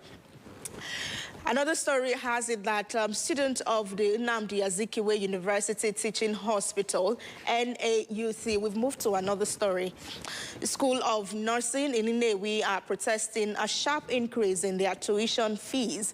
Their fees were raised from 90,000 naira to 580,000 naira. That's a 544% increase. In an internal memo that was shared with the school and dated January 23, the hospital management announced the new fees, saying that the increase is part of effort to upgrade the institutions. In the breakdown of the new fees attached to the memo, 250,000 naira is listed for tuition, 50,000 naira for maintenance and caution fee. We have 50,000 naira for library fee, 30,000 naira for medical fee, 60,000 naira for examination fees, 20,000 naira portal fees, 30,000 naira transport, 50,000 naira for accreditation, and 40,000 naira for another maintenance fee. And that brings the total to 580,000 naira. Well, as far as the students are concerned, this is shocking, and that's why they had to take to the streets of their school yesterday.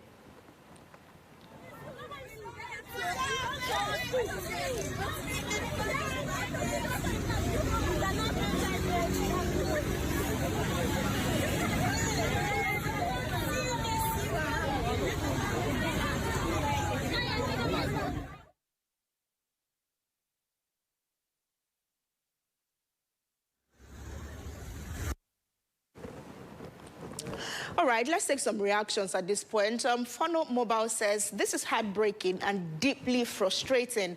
Jumping from 90,000 naira to over 500,000 naira is not just an increase, it is practically shutting the door on many hardworking students who are simply trying to become nurses and serve society. How are ordinary families supposed to afford that in this economy? Another user also in reaction, Simple Tiana says, imagine planning your entire future around 90k naira in fees and then waking up to 580k naira. No warning, no explanation, good enough. This is exactly why so many Nigerians are losing faith in institutions. The process is valid, every single bit of it. And also, Stacia says, I'm actually one student nurse here. School fees was to 580,000 naira. Hostel fees from 120 to 200k each.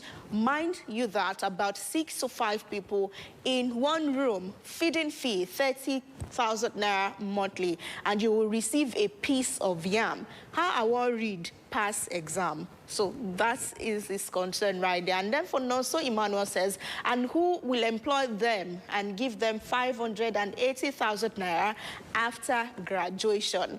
Well, they want to say that is delayed gratification or something. Now let's move away because the school has not responded, but we hear that they said that the increment is because there is a need to maintain the school and the property. So that's why you jumped from 90,000 naira to 580,000 naira. That's, well, we'll wait to hear from them.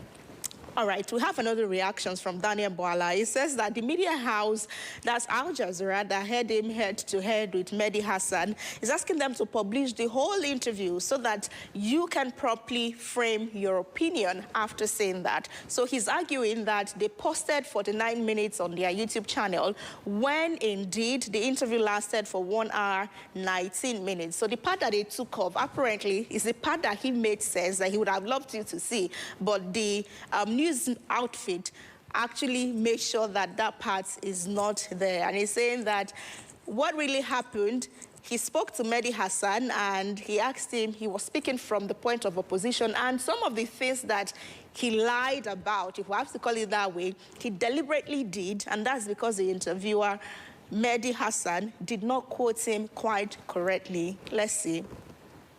That they uploaded about 49 minutes of the interview. The interview was actually 1 hour, 19 minutes or thereabout. They edited out close to 20 minutes, and it is very important that the world asks them to publish the full video so they can see, including and why those things were edited out. I have never come across any interview that was conducted after which the TV house or individual or host will go back, take the interview, doctor it, import extraneous video that were never part of that interview.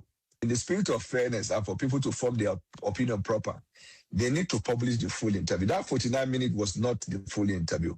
When the full production is released, you would see that for more than 8 to 15 minutes, wherein I was asked about the things I said about the president, I acknowledged those words. In fact, on one occasion, I even asked Mehdi, I said, this thing you said, when did I say it? He said, so period. Where was I then? He said, in the opposition. I asked him, what is the job of the opposition? He said, to oppose. I said, thank you for answering that. I went on and on and on and on. The later part of what he used that is circulated where I was denying, some of the things were not in my recollection at the time. And some of them I deliberately did so because he did not quote me properly. All right, let's see what you make of this 40 and foolish, such a username. It says, by allegedly doctoring Boala's interview and importing outside footage, the network isn't just reporting news. They are producing a scripted narrative designed to fit a specific geopolitical and or regional objective. Because Boala says, well, even the throwback videos that they had to insert actually did not make sense because they were not played in the studio right there when that happened. Chief and Queen says, typical damage control. Daniel Boala always seems to have a different story when the pressure mounts. Instead of taking responsibility, it's now accusations of editing and cut and join. Nigerians are tired of this two-faced politics. Say one thing today and deny it tomorrow. Own your words for once. Simisola says, oh, now I get it. Al Jazeera is wicked. That's so wrong of them. But wait, entire interview was 1 hour, 19 minutes. They did cut and join for 49 minutes. You mean you couldn't say something sensible in the 49 minutes and all the sensible things you said was for 30 minutes? Okay, Simisola says right there. And this Ajala Peter says, this man just went international to disgrace us. It honestly looked like someone set him up to walk into that situation and be forced to defend things he clearly struggled to justify. And here he is again, disputing the obvious. When does it end, Uncle Boala? What makes it worse is the position he occupies. When people with such high political status perform poorly on public platforms, it reflects badly not just on them, but on the country as a whole. Well, he's dead. Al Jazeera to upload the 1 hour, 19 minutes duration of the whole interview, unedited, I'm guessing, so that you can form an informed opinion about him and what went down on Head to Head. Okay, we move on. We have the federal government that is asking Nigerians to share their thoughts on whether there should be an age limit for children using social media platform or not when it comes to Nigeria space. The Minister of Communication, Innovation and Digital Economy, Bosun Tijani, shared the survey link on X on his platform and is saying that while the internet helps children to learn, create and connect, it also comes with risk like cyberbullying, harmful content and online exploitation. So the government has opened a public survey for people to drop their opinions, and then the feedback will help shape possible policies such as age limitation, better age verification, and stronger rules for social media platforms to protect children online in Nigeria. And I think that this is something that Australia did with the limit at 16 years old, to say anyone below the age of 16 is not eligible to use social media in our country. So the survey, of course, is not public. How are we going to know that people actually voted a yes to say we need restriction on age of children on social media platforms? But let's see if this makes sense to you, or if it doesn't, going across to the comment section right now. We'll go to X. Head Snappy says, the government is trying hard to regulate this our lovely studio that made us the mainstream media. X, yeah, still digital for life. Mayor of Middlebelt says, Think of how we can both contribute to national security, not what you didn't build. How do you control what you didn't build? I know you can for every insurgency happening here, but you see anything online, let it be. Aboki when no day TV, when they watch TV safe, they kidnap us. So forget. And yes, so more thought to this one. Nature_CFC says, we need this. We can't be seeing young girls like Mirabel, who's supposed to be in school or learning a skill, come up here to fabricate a rape. You know, you had to use grape right there. You fabricate a rape story to manipulate an entire nation. We can't have that enough. They should start with TikTok, Twitter, and Snapchat. That's their den. TikTok and Snapchat especially. Omar Ann says, yes, set age limit for social media. Children need to be protected from what's exposed in social media. You no need permission. So people like Omar would say, just go ahead and do this thing. We need it back home here in Nigeria. But the survey, again, how are we going to be sure? What's the model? How would we see who actually voted, what percentage voted? And the trust, of course, is also there to see that the result you are giving us is actually what Nigeria voted. So if you have access to the link, you may go ahead and put it yes or no. But we'll move away to another story. No governor in this country, in any of your states, is now running around to the banks to borrow money to pay the salaries of their workers. This is President Bola Ahmed Tinubu that is saying this to governors and Nigerians, of course. You know, he's proud, he's okay, he's happy that since he came into office, no governor has had to borrow money because, I mean, I give you so much money. Let's see, and then we'll see what you also think of it. Very daunting and very challenging.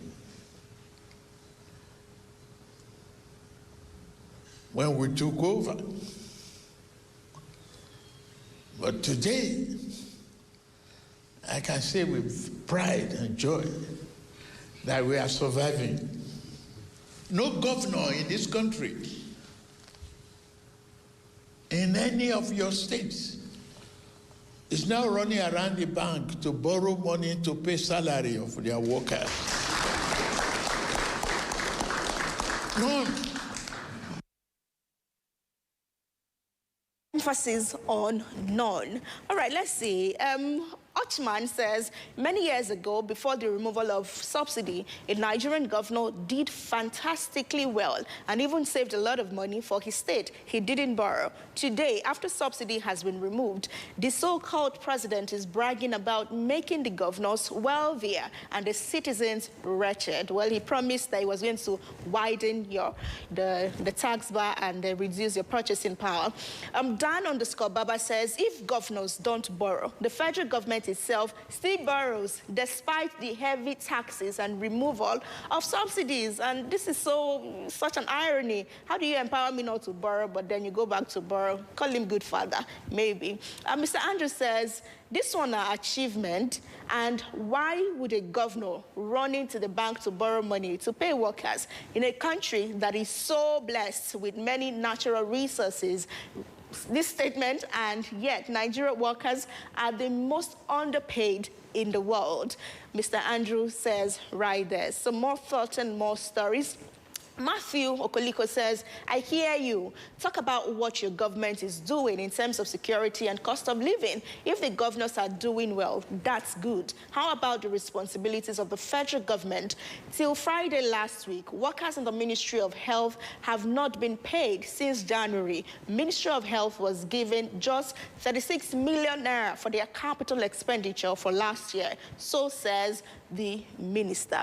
All right, to another story. We have a fight that broke out on board a plane on Tuesday after a disagreement over mobile phone rules delayed the flight for more than 2 hours. Now, according to the passengers, the crew had asked them to completely switch off their phones before takeoff.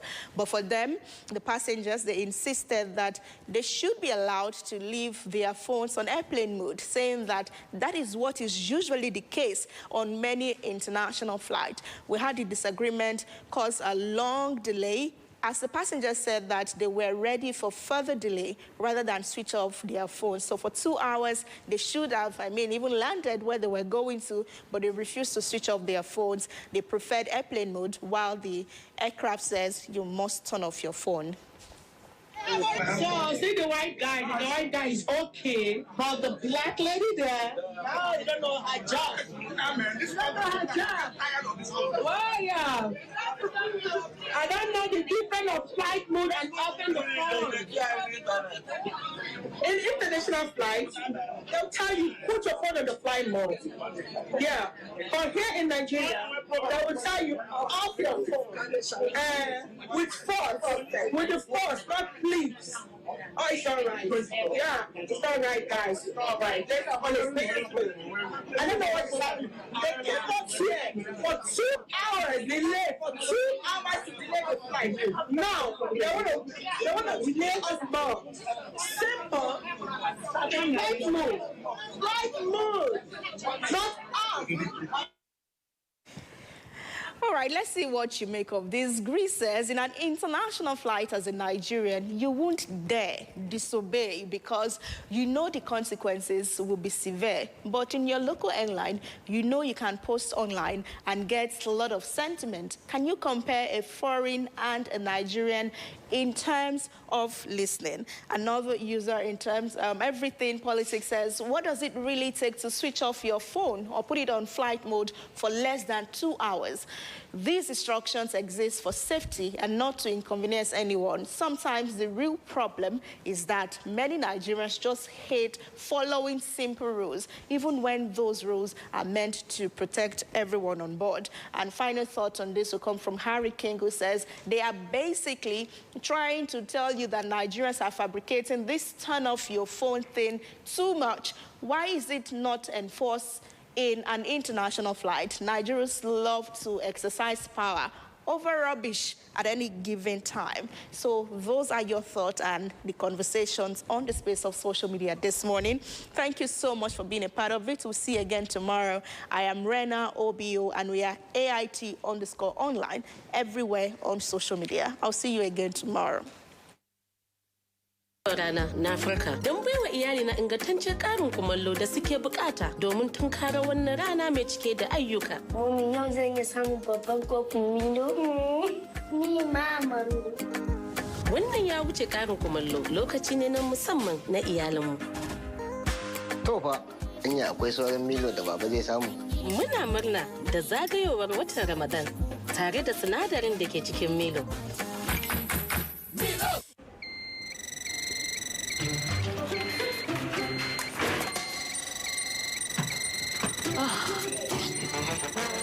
Madam, where you the rush go? I won't go buy life. But I don't give you better update.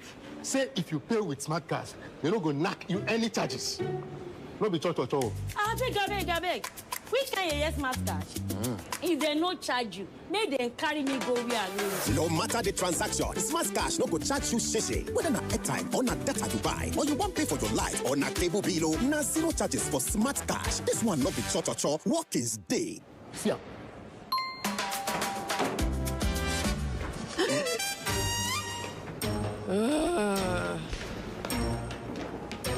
Yeah, you be fine woman. No. Wait, see, now make I explain.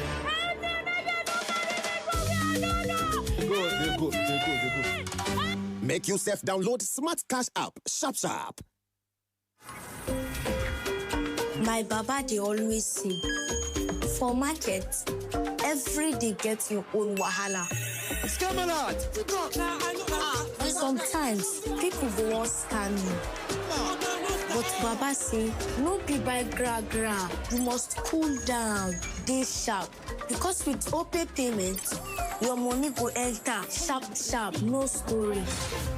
But inside market, anything fit happen. One day, we no see phone again. My Baba remember OPay USSD lock, dial *955*131#. Baba press lock account. from market woman to driver, from small boy to big man. Now, OPay, they protect people like us. My papa fit sell, press phone, collect POS, and still they teach me price. And when they don't tire, go just tap OPay night guard. We no fear for this our hustle life. Now, OPay be the people payment shield. Kafin fitowar rana na Afirka don baiwa iyali na ingantaccen ƙarin kumallo da suke bukata domin tunkara wannan rana mai cike da ayyuka. Mami, yau zan iya samun babban kofin Milo. Mama. Wannan ya wuce ƙarin kumallo na iyalinmu. Milo da baba zai samu. Muna murna.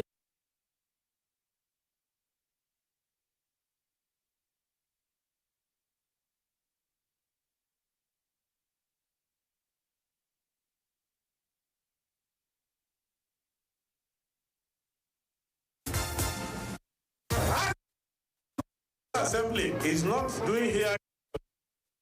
It is America that is doing hearing on insecurity in Nigeria. Monday to Friday on Focus Nigeria, we identify the nagging issues. So people put people in poverty deliberately, deliberate misplacement of priorities, and brought people on their knees to suffer. We seek answers to the tough challenges. And because of the former president, yes, what I know is that he has not turned his membership card. He has not been attending your meeting. Leave that to us to deal. There's no shying away from the issues. The system is held accountable. The leaders are accountable for the funds, for the resources that they manage. No sitting on the fence. The same thing that made you live where you are may confront you. Focus Nigeria, 10 a.m., Monday to Friday on AIT.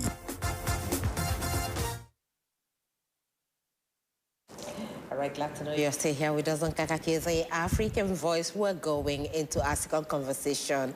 It is Kakaaki Cancer Awareness O'Clock. Right? And of course, you do know the anchor of this program is Dr. Denise Ejo. But today, she will be our guest. So she will be responding to some of the questions we will be posing regarding cancer awareness, particularly against the backdrop of the International Women's Day, which was celebrated on the 8th of March. It's a pleasure to have you, Doctor, and welcome. Good morning. Good morning, guys. What did you call it? Cancer Awareness O'Clock. Yes, indeed. How does it feel to be on the other side? Yes. So how does it feel to be on the other side now as a guest? This is the first one for 2026, so let's have fun. This is all about having. Let's have fun. All right, Dr. Ejo, good morning. How are you today? I'm fine, Good to know. Good to know. Well, we're still in the International Women's Week, and this is Kakaaki Cancer Awareness, and of course, that's what you do too. So let's talk about cancer, especially as it affects women. You're a woman, definitely, and I'm sure being a doctor also helps when we talk about the need for knowledge concerning this particular issue, because cancer is a silent killer that very many people have encountered without realizing it, only to find out when they're already too far gone, and then there's nothing really that can be done. But let's look at women and the way cancer affects them. Let's talk about the types of cancer that women are predisposed to first. Can you give us some insight into that? Okay, I'm going to thank you. This is very interesting because I'm a layman, so let's recognize I'm a doctor in education.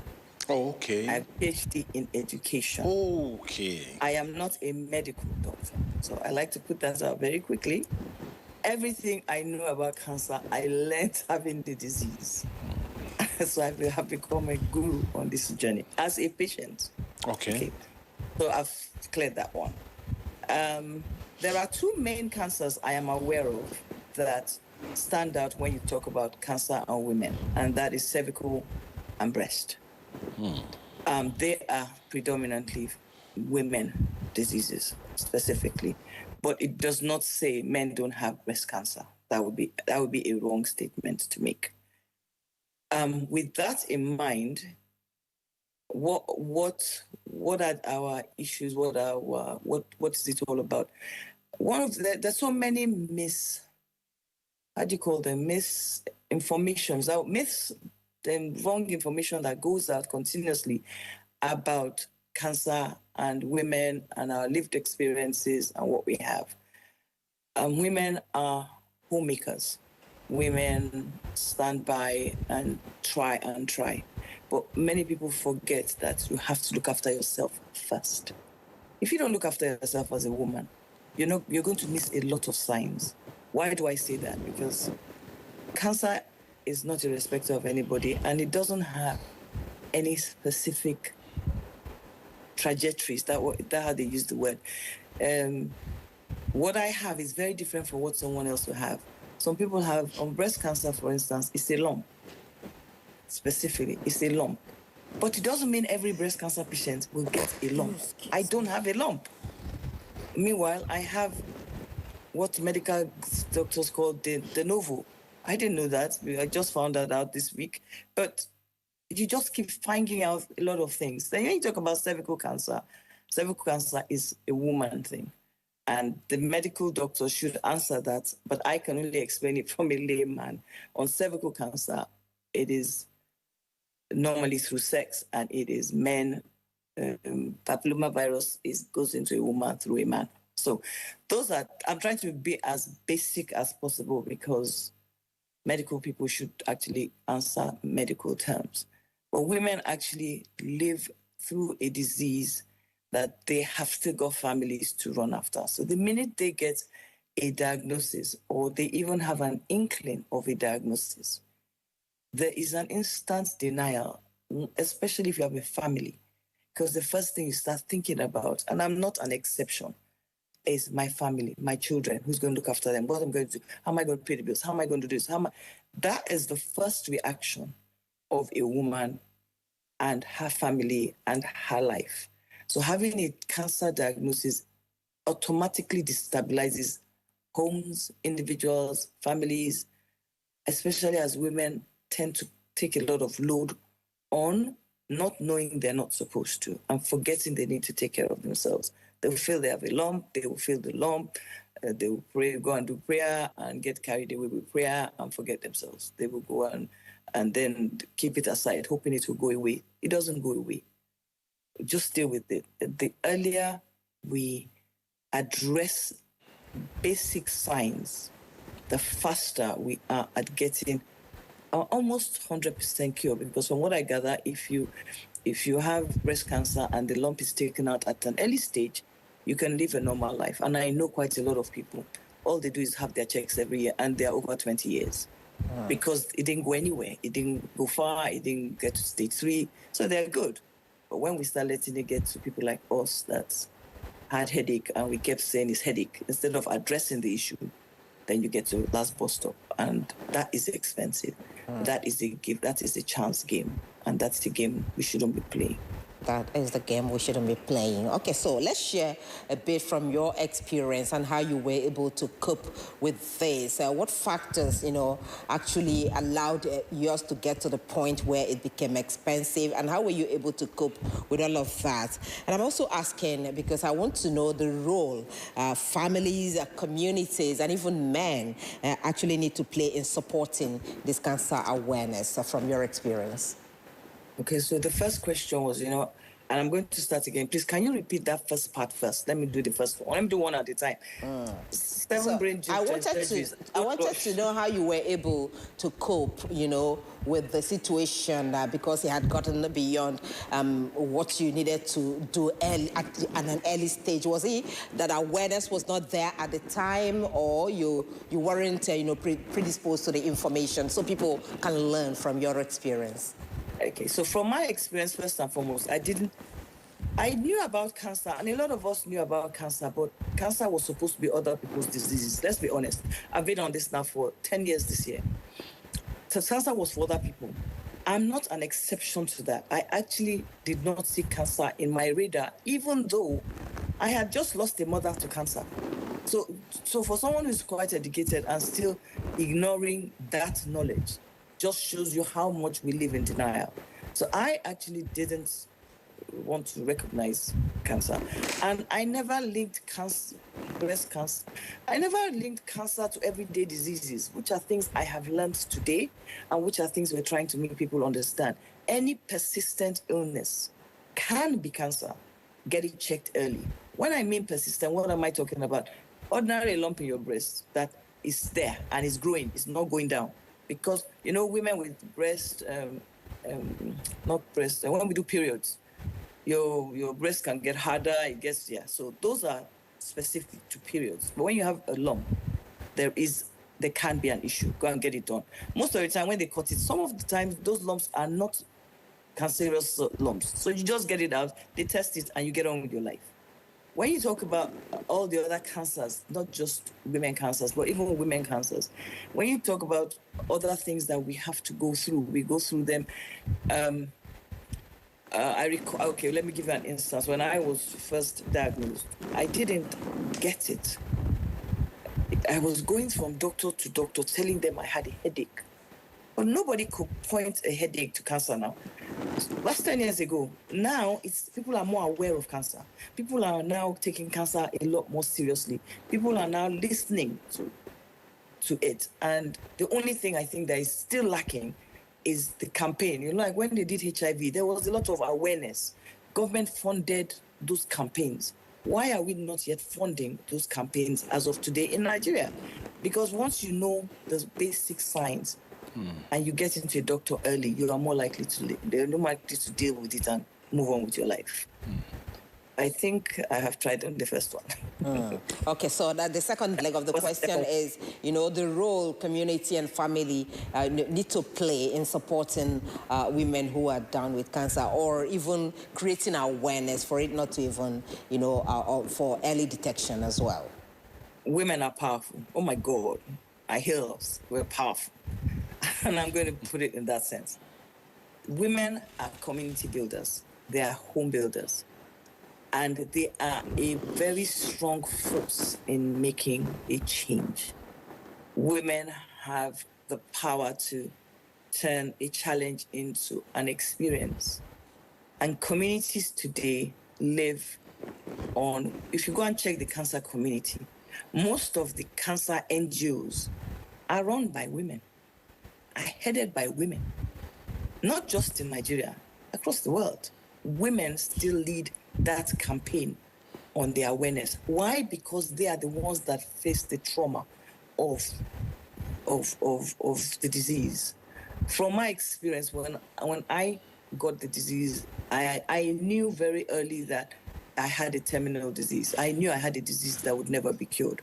It didn't sink in that it would never be cured. I thought it would be cured. And I trusted and I hoped. But I've learned differently.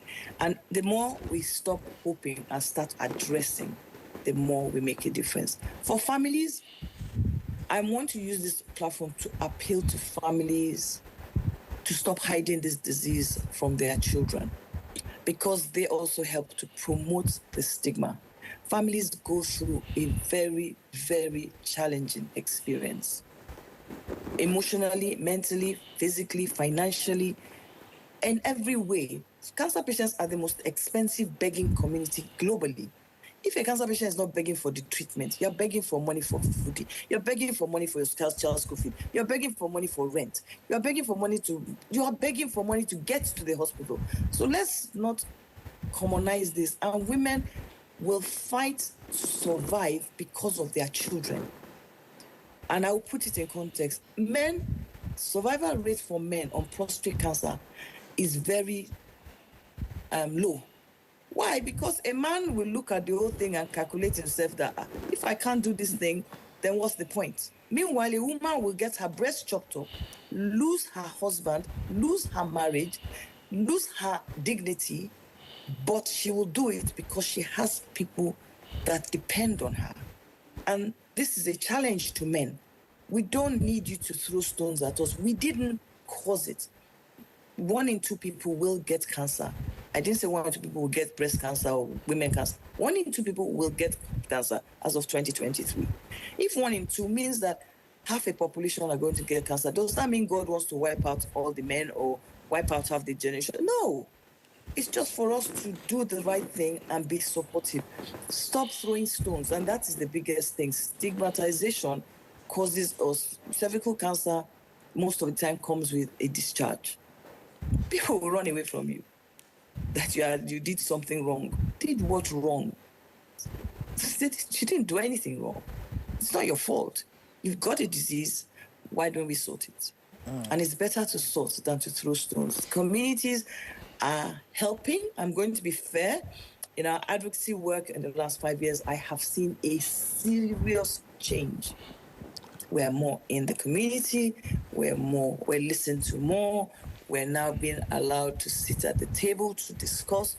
We are attending conferences, and there are now slots that are specific for patients to be part of that panel.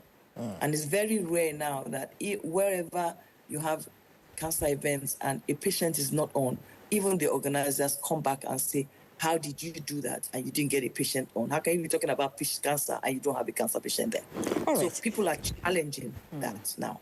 Okay. Your statistic is scary. We're going in just a minute or two now, but I need you to talk about government's responsibility now. What government need to do if 1 in 2 or 3 patients will get cancer as of 2023, just 2 years or 3 away? I mean, that's quite scary. So what's the immediate responsibility of government in addressing this, particularly in Nigeria? They need to firstly do the right adverts out. Educate the population. Education is key to change. Once you educate them, you do that. They need to take on board this funding. We're having the death rates because people can't pay for it. I mean, last year alone, Cancer Health Fund didn't pay out. Why didn't it pay out? There was a budget. But the budget, for some reason, I don't know, didn't come out. That is unacceptable because a lot of lives were lost. Government need to take our voice, look at their data, look at their accounts. The records say over 100,000 people are diagnosed every year, which means you must budget for over 100,000 people having the sickness, but not catering in the budget for just 10 to 15 people, because that was what was budgeted for last year. It's not acceptable. We can't do that. You have to change that. Government has to take our voices and recognize. This thing is not a respecter of whether you're rich or poor. And even if you're a rich person and you get cancer, it doesn't mean you will survive. So it's better for all of us to start doing the right thing and educating everybody. Put the adverts out. HIV did it. Do it for cancer and reduce the death rates. That is very key. And then to communities, firstly, I want to say thank you because we have a lot of sponsors in the communities, leaders, organizations that really do a lot for us, for cancer patients and the organizations. But we also like to see private sector believe that we will live and put their money in our campaigns, because a lot of the time, if private cancer patients organizations go to seek for funding, we get crumbs. Okay. Meanwhile, it's our voice that everybody wants to hear. All right, Dr. Ejo, thank you very much for giving us this information this morning. And we do hope that things will keep getting better because we need to save more lives, actually. Thank you so much, Dr. Denise Ejo, the CEO of the Commode Cancer Foundation, for being part of the program, for being on the other side this morning. On the other side. All right, and you make a fantastic guest, I must say. Do have a great day out there. Okay, so let's bring in some entertaining things. Really. Yes, entertainment and lifestyle is the next segment. Enjoy it.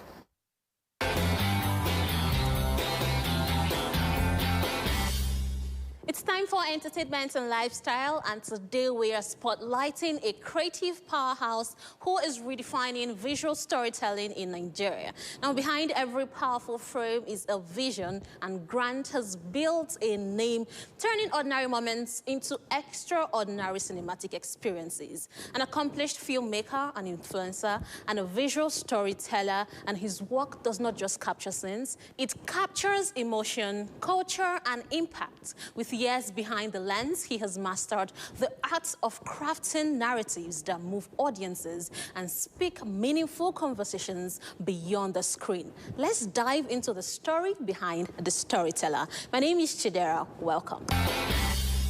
Grant, hi, nice to have you. Thank you so much. Welcome. I personally have heard a lot about you, and I've done some background check and digging as well. Well, yeah, but first of all, let's start with introductions. Who is Grant? I'll call myself an artist, a visual artist. I'll call myself a storyteller. I've been making stories for almost a decade. Okay. And to me, I believe it's something I could do for free, but people tend to pay me so much for it. So much for it? But within Nigeria and outside Nigeria, we travel. But it's good that we've expanded, not just filming here in Nigeria, but also outside the country. And these people are seeing what we are doing from the internet, so they contact us to do a lot of projects, not just in the country, but outside the country as well. Okay, so you said something about paying so much for it. So I'm a woman of God, right? Yeah. But you will not hear people say, and I used to collect tithe. So in case you want to make a spiritual blessings over your work, I'm your go-girl. But let's talk about the craft. What sparked that passion for storytelling and visual storytelling? Okay. I'm a child who loved to... I think because I was reserved as a child growing up, my work has exposed me now. I always stay by myself, and each time I'm always by myself, I love to sketch and paint. Oh, nice. You know, we're born during the era where there is no TV. When I mean TV, there's no phones and things to watch. Before we watch our TVs, our parents need to come around first. The whole family need to sit down to watch TV together. So most of the times, my alone time, I spend it drawing. We had one time we were given an assignment in class, and they were like, draw a dog.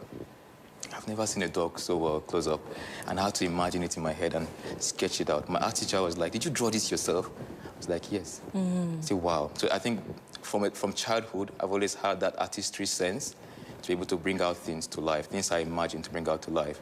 Okay, so in today's world, we see a lot of persons that are taking a cue from you or doing what you're doing. Now, how do you remain relevant? What do you do special that keeps you relevant in this whole space of visual telling?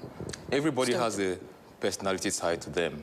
You can copy my visuals, but you can't copy my personality. My greatest power is me. Yeah, you can see a video and you recreate it, but it can't be me. And for me, I have a gift, which is to tell stories, to be able to make something visually appealing for the audience who are viewing it to watch. So I think that's what separates me from the rest of the creative industry. I know how to put a story that, even though you're not interested to watch it, you watch it from start to end, and you find it so interesting and enjoyable. And have you had that special moment, that particular project that you did when you were starting off, that made you, take filmmaking as a passion, that made you say, oh, this is what I would do, and I have to be very passionate about it? So, boil down to 2018, I have always seek for people to give me the opportunity to show myself. I reached out to some couple of persons doing weddings at the time. I told them, even though it's 30,000 naira, pay me, I will do it. Okay. He'd be like, I'll get back to you. They never get back to me. He'd be like, they don't trust me. So a particular friend of mine, he's a photographer, one of the biggest at the time in 2018. I reached out to him, I want to film your behind the scenes. And he told me to come on board. So I filmed that behind the scenes. I had clients there. Beautiful video. I was just on the bed lying down that day, and the guy called me. He loved it so much. You're so good. I was like, thank you, thank you. I have a client, somebody from the shoot, that wants me to shoot his wedding. I said, bro, I've never shot a wedding before. He was like, tell him you charge 200K. I said, that's too much. My salary is 30K to 200K. My salary is even 35K. I was a graphic designer for ACI, it's an international company. Yeah. I was like, okay. The guy will tell you 150, but tell him 200K. So no problem. The guy called me. He was like, he saw my video I did with Zich, and he wants me to film his wedding. And I said, sir, you pay 200K? He said, no. I have somebody I want to call from Lagos, but because I saw that video, I want to use it for this video. I have 150K. I can't even bargain with him because 150K is like so much money at the time. Yeah. So I think that was when it started. So it's coming from where you're coming from, 35 and 1. It was so much for a job. Yeah. That's like so much money. I was going to take it, and I took it. He sent me 100K. I knew this was it, to jump into it. My salary cannot do me that.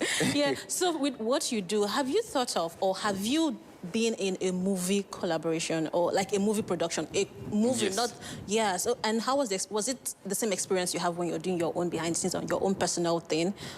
Like, comparing both experiences. Film is film. I'll put it like that, but there's just different levels to it. high budget and low budget. I've been in some couple of movie production like Tokumbo. Are you serious? But this year, we are doing our first film this year. Okay. It's called Lucky's Ride. You guys watch out for it. It's one of the best Nigeria will ever see. So I've been in some couple of music video productions. I've been in some movie productions. I was trying to see if there's something different that they do that I'm not doing. But I get to realize that it's all on the budget. If you have a very good budget, you can do whatever it is. You can make rain fall even though it's dry season. You can make snow fall in Nigeria if your budget is good enough.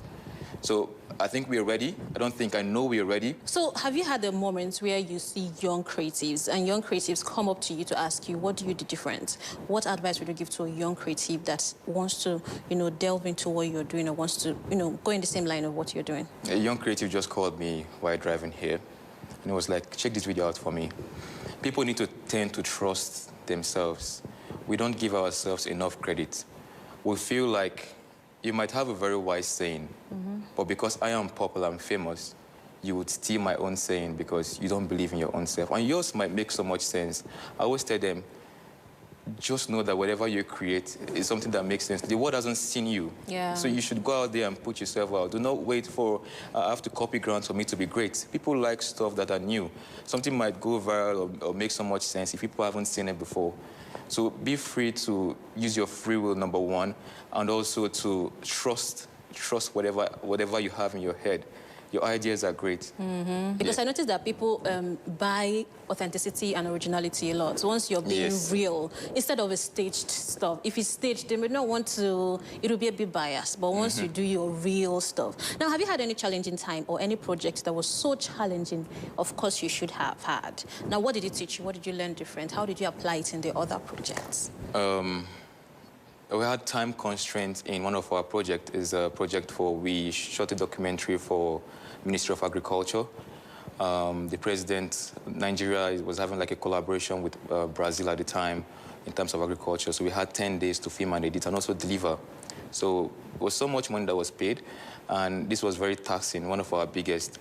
Imagine having 10 days and you need to travel to 5 to 6 different states in Nigeria.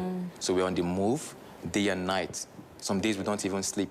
It wasn't even about the money, but time to think and rest and be able to reset. Because every day we get back to the hotel, we send updates on the progress on the project. So that was really taxing for us. I think that has been the most tasking from what you've said. It's very tasking. Now let me ask one final question because we're rounding up already.